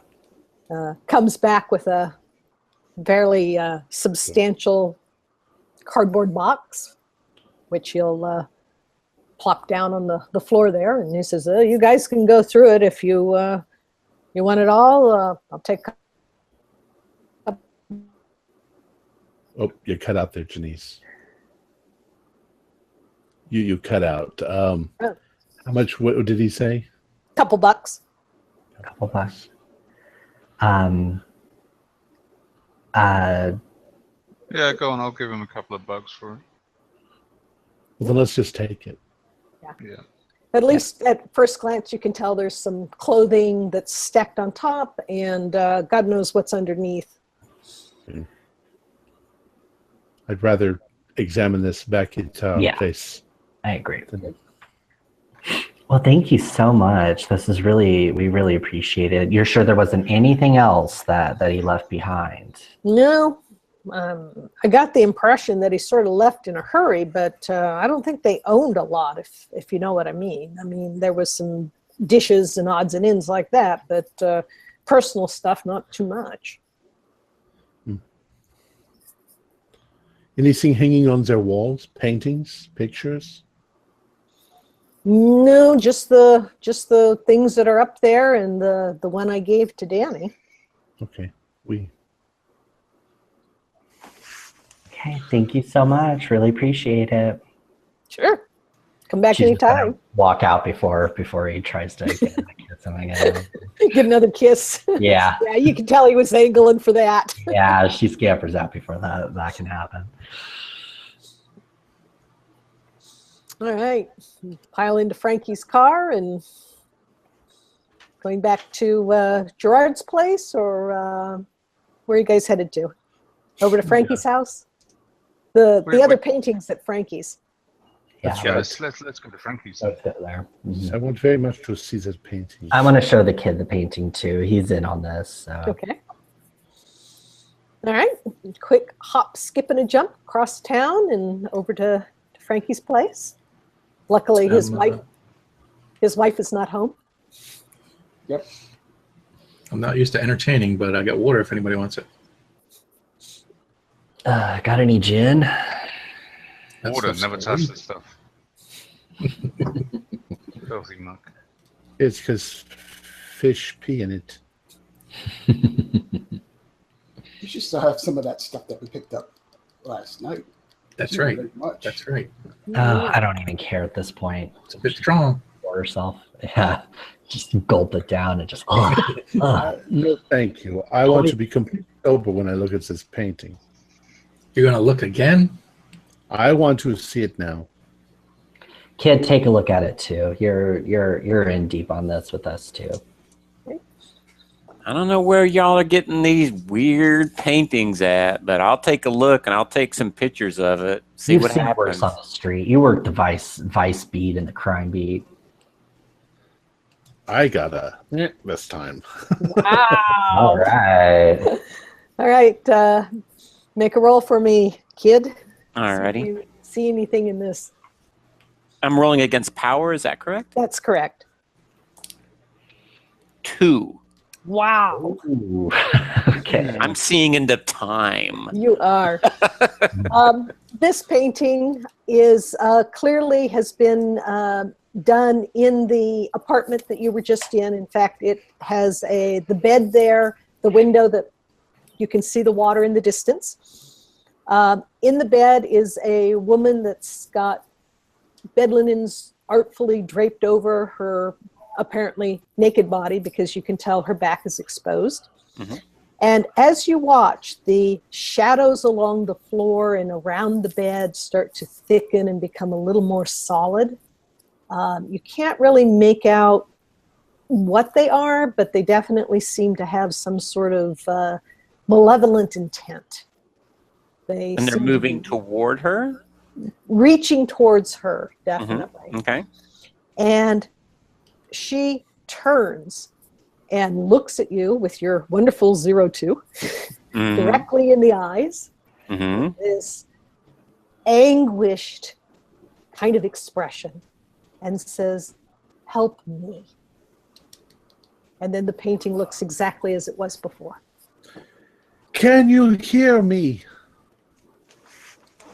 Did you hear the painting? I just kind of, I'm going to make a sanity roll here, because this is 2 weird paintings in one day. It is. And I've seen a lot of things, like Maggie said, but I've never seen anything like this before. I Yeah. passed my sanity, but All right, I passed it, but Yeah, with the Much. 02, you definitely feel her pain, yeah, exactly. fear and desperation, and it will certainly inspire you to want to put forth a lot of effort to find out what happened to her. She seems very vulnerable, very fragile. Maggie And I'm had a drink. Maybe a little bit of a crush. You just never know. Oh, yeah. Yeah, she is quite lovely. Good. Excellent. Christ God Almighty. Now, just to make sure we're all on the same page, y'all heard this painting talk to you, right? Yep. She said, help me. And now you know why we need to find her. Have you guys slipped me some sort of drugs? But Nope. I apologize for not believing you. I wouldn't have believed it if I hadn't seen it. I looked at this painting multiple times and I couldn't see it. Well, now you know. Maybe we just rip open the canvas and she can climb out. It was that easy. What is the paint like on this canvas? It Is looks it like oil. thick?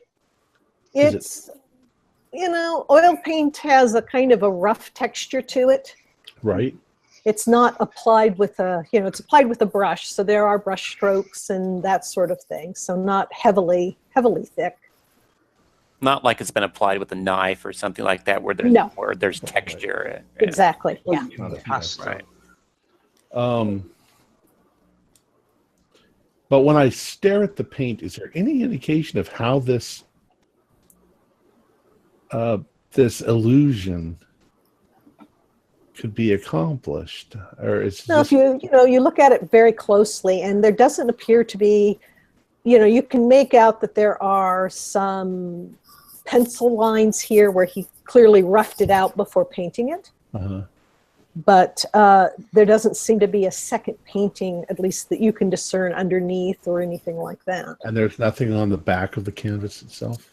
Nope, it's just stapled to stretchers, and this one is actually in a frame, whereas the other one that you found was not. Well, let's look through his box, his stuff. Yeah, there you go. Okay. Maybe he had a witch make him some magic paint. I'm the one who sounds ridiculous. Well, there's clothing here.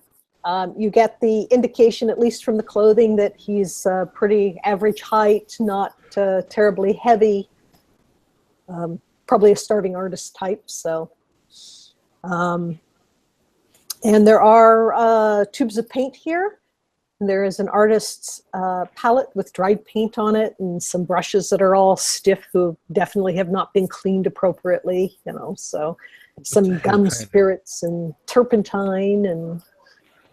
What kind of an artist doesn't pay for this? This doesn't make any sense. An artist who rips canvases and doesn't clean his brushes. He was a moron. Even I know that just from decorating my apartment. You should always clean your brushes and put your ladders away. Now, do I recognize the brands of paints? Indeed, and surprisingly for his particular circumstances, these are very expensive, high-quality artist supplies. Mon Dieu. He couldn't afford these. What if it was all an act? What if he specifically chose to live in that rat hole, to put on a performance of sorts, the starving artist lifestyle. What do we really know about him? What do we know about his background? We very little. As far as we know. Well, they was always arguing about money. Maybe he spent money on good paints rather than rent and food or something nice for her. But he didn't make money painting things. He wasn't successful. She was the one who made the money prostituting herself. I think that's what Maybe the argument was. I think Gerard was right earlier when he was saying that, it's the tango thing that he was speaking of. Yeah, I think that's probably what happened there. He was in love with her, and he didn't want her to work. Perhaps. Seems likely. And he's not behaving here like an artist behaves. In what way? I know myself that some of these brushes are very expensive. You would always maintain your brushes. You would always recycle canvases. So he was either not starving or just very badly trained. From what Maybe he was Cassandra upset. Or he might have had something more pressing on his mind. No, You know, it's his life. If art is his life, then there's nothing more pressing. Food's not more pressing. But yeah, which means that there must have been something that really got to him in order for him to abandon this. I know how. I mean, I'm not an artist as far as painting or drawing, but I know I take care of my trombone. Well, if he ran away, that might be the reason why. But he would have had to have ran away in the middle of painting. Was he in? Well, I don't know. He might have been in some other money trouble too. well, he also may have thought he was going to be back.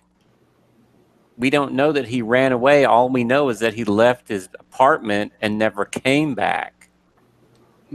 There's a difference there. He would have cleaned his brushes. I know it sounds ridiculous. Take it from an artist. He would have cleaned his brushes.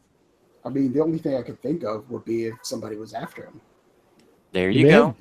He may have been murdered. Who knows? There you go.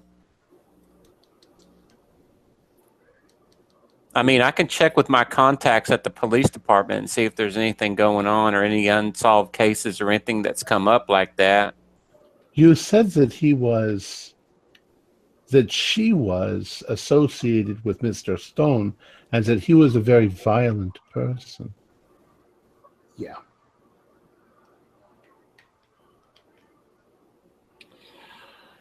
Right now, Mr. Stone is the only connection we have between these people. Her backstory is, so clouded in that world, and there's hardly anything we can get on Mr. Lambert.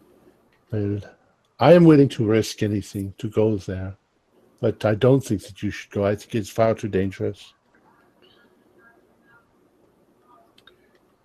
If anything, it'll be a great story. I could tell him that I am your friend, Miss Townsend, and I can bring him the painting, and I can say that you were taken away because you are on an assignment, reporting assignment, and you cannot come. Why would we bring him the painting? Yeah, to get money. Yeah, but the money's already been paid for, hasn't it? Not yeah, for this painting. if we were going to get money for the painting, then wouldn't it be better to start a bidding war between him and this other guy, Weatherton? That is probably a good idea. You're a smart cookie. But didn't he already pay Dice for the painting? Wasn't Pearlie delivering it to him just because it was already paid for? Right. But that's, but we have the painting now. But if that's the case, why hasn't he sent men to Pearlie to pick up the painting? Well, he had if it's already his property. And he doesn't know about this other painting. He doesn't. I mean, the other painting, I understand we can maybe negotiate, but He would buy anything by Lambert. He had a glint in his eye that anything by Lambert he would gladly take. Yes, he has a very strange collection of paintings. I guess what I'm asking is, he might be the one who's hurting her. And you guys are basically trying to give him what he wants and also make money from it. Am I interpreting that right? Well, we need a way to get in there. That's just our way to get in. Yeah. We're not trying to. I don't really care about these paintings. I mean, they're disturbing and they have some strange effect on us, but I don't really care about the paintings we're not themselves. I mean, if I'm not mistaken, we're not giving him the painting of Cassandra. We're giving him this other. Right. We can use the other one as leverage. Yeah. So this. I must have misunderstood that. I thought Gerard was going to give him the painting with Cassandra. No. I was suggesting, because Maggie has already told him she was bringing him the painting. Yeah. He will be surprised to find that it is a different painting. Right. But there's no way that we would know, supposedly, that there are two paintings. Or, I mean, we could just show up with nothing and, and just say, I'm afraid we couldn't get the painting. I mean, he was excited to have me there. In any case, I'd be afraid of his temper, though. You said. Yeah, he's a disturbing individual, but we need to find out something. We need to find something about this girl, and he may have her in captivity, like you were saying, Frankie. On the other he's our side, only you've got connection. Dice is expecting us to deliver the painting. Yeah, at some point the painting's got to get to him. There is another very obvious possibility here. The painting might just be a trick. It might just be an illusion, an optical illusion. There have been such things before, and we might be making up an entire belief around just it's one thing. trick. I've thought that too. We're also hearing something as well. I mean, it's one thing to look at something, like I said earlier. You can look at a concept of a painting and come up with different ideas of what that painting is supposed to mean. But if we're all hearing the same exact thing, there's something else to it. I've been racking my brain about this, Gerard, and the fact that the woman that Johnny and Frankie brought over, that she also saw the same thing, and she was not exposed to our hysteria or whatever you want to call it, indicates to me that there is something objectively strange about this painting, that something is happening in these paintings. Well, I think we can all agree that something's definitely happening in these paintings. What if it's like did they have sound movies yet? No. Not yet. Jazz Singer came out in 29, I think. 29. All right. I've seen moving pictures before in the cinema, and I don't know exactly how they're created, but there's no real, Gerard. You can look at the painting here. You can feel I know, there's no I know. real. There's no moving parts to this. It's canvas.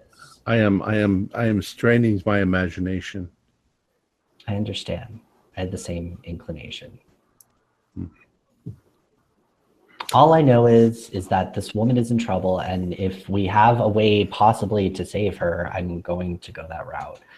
And I'd be willing to put myself in danger to do that. I probably won't get nude, but I can at least, Well, what you actually know is that she was in danger a year ago. Yeah. You really should not go to this man's house again. Well, the idea here is if you decide to go, you're not going to go alone. You'll have an escort. I'm going. I would not go to this man's house. I'm going to go. Meg is my paycheck, so I'm going with her. Yeah. And I mean, again, Frankie and I can go. We can be the musical guest or something like that. Who knows? Everybody loves music. And I mean, I'm not sure what type of music he listens to, but we're musicians. We can play pretty much anything. I've seen y'all play. Y'all are good. I'm hesitant to split us up, but what we may want to do is, once you all get to the party, perhaps you can surreptitiously contact me. He has a phone in the house, I'm sure, and you can contact me, and I can come and be the rescuing the knight to rescue her damsels, if you will. All right, that's Waiting in the wings. That'll be assuming that he has a working phone, or that it will continue to work if we get into trouble. But He's quite isolated. I'm up for it. So. Oh, yeah. Well, okay. Just to possibly set up a plan, I can wait in a cab or something, and at a certain time I can come by if I haven't been contacted by you all ahead of time. It would not be unreasonable, Maggie, to make the excuse that you changed your mind because you were afraid of all the naked people. I agree. I made it seem like I was okay with that sort of thing, but obviously I'm not. Wait. Naked people? It Naked people? It is a party with no clothing. Do you know what an orgy? No. Yes. This My Mr. Stone my is- grandma in Dallas did not raise me to go to naked people parties unless You I would was not- married and it you was would- me and my wife. You would not have anything to worry about or embarrassment, but if you are uncomfortable, don't come. Kid, perhaps you should stay with me. And like I I said, we think can be so. waiting. And we're keeping our clothes on just so we're all square here. Fancy Pants can take his clothes off. They do things differently in France, I'm sure. He only wears a kimono anyway, so it's not Oh, God. much closer. No. I'll wait with you in the cab and we will rescue the damsel and I'll take pictures and Bob's your uncle. There you go. No Mr. orgies, no naked people. Mr. Nolson, I will make you a deal. If you call me Gerard, I will call you Paul. I will call you Mr. Panthalon. That is acceptable. All right. All right. Sounds like you guys have at least a tentative plan. Frankie. Indeed. I spoke for myself, but what do you think? Can I bring my wife? Do you want to come along? And... Can I bring my wife? Sure, you can if you want. But then your wife will know what you've been up to. I don't want you to get into trouble with her. All right, we'll see. But if that's the case, then what we could do is we can give the two reporters the car. Like they can drive us there, and then they can wait somewhere, maybe down the road, just in case something goes on. Mm-hmm. Sure. Okay. Present is. What do you think of our plan?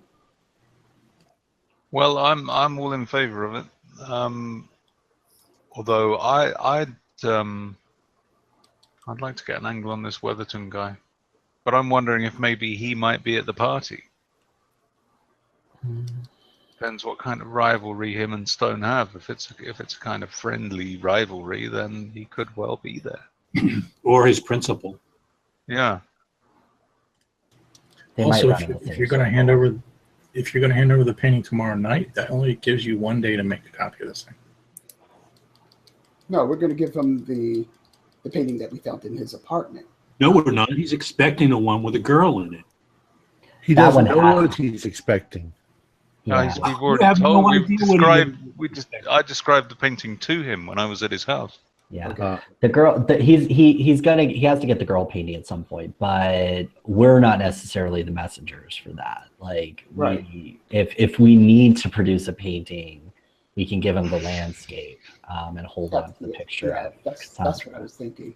I think if you're going to, I don't think you give him the landscape. You show him the landscape and you start a bidding war. Yeah, I'd agree with that. If you feel comfortable with that, Prez, as you saw, this man gave me the heebie-jeebies. He's an odd fellow, and it sounds like anecdotally we know he's violent or prone to violence. And do y'all want to start a bidding war with a man who's got a trigger finger? He may just Especially when you're naked. take it from you. Perhaps you need a strange man to deal with a strange man. Perhaps we need someone to take a photograph of the painting, and we can show him a photograph of the painting and get him to start bidding on that.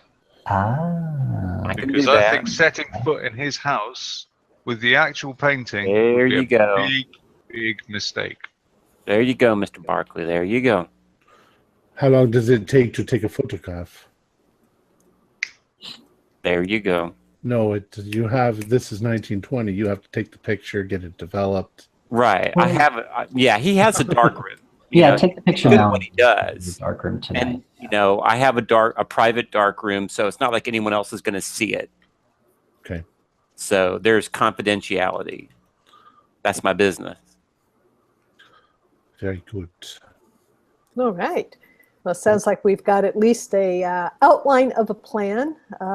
given that we've run over our time a little bit, we can pick up this discussion next week. And we still have Frankie and Johnny's potential meeting with Lydia Oleander to take a look at. Excellent. All right. Good stuff tonight, guys. Yeah. Well done. Our players included Jeff Wilkins, Bill Mize, Troy Wheeldryer, Mick Swan, Steve Hill, Wayne Worthy, and myself with Janice Hill as Keeper of the Secrets. Our musical intro, Jubilee Stomp, was performed by Duke Ellington and his Cotton Club Orchestra. We're currently producing 4 shows a week with music and sound effects added in post-production in order to create a richer listener experience. We provide audio-only versions of our show free for you to download from Podbean or iTunes. Patrons of our show enjoy the privilege of listening to some of our pre- and post-game conversations. We discuss just about everything. It can be fascinating, funny, and insightful. We have a new patron tonight, Freddie Rayev, who has pledged $3 a month. Thank you very much, Freddie. Thank you. Thanks, Freddie. If you'd like to become a patron, visit our Patreon account. Just $1 or $2 a month will help us a lot. Like, share, and subscribe to our channel for updates on our latest shows, and leave us some comments. We love hearing from you. This is Tom Rayleigh, together with all the members of our gaming club, inviting you to journey with us once again into the darkness for another adventure into the universe of H.P. Lovecraft and the Call of Cthulhu role-playing game. Until next time, good luck and good gaming.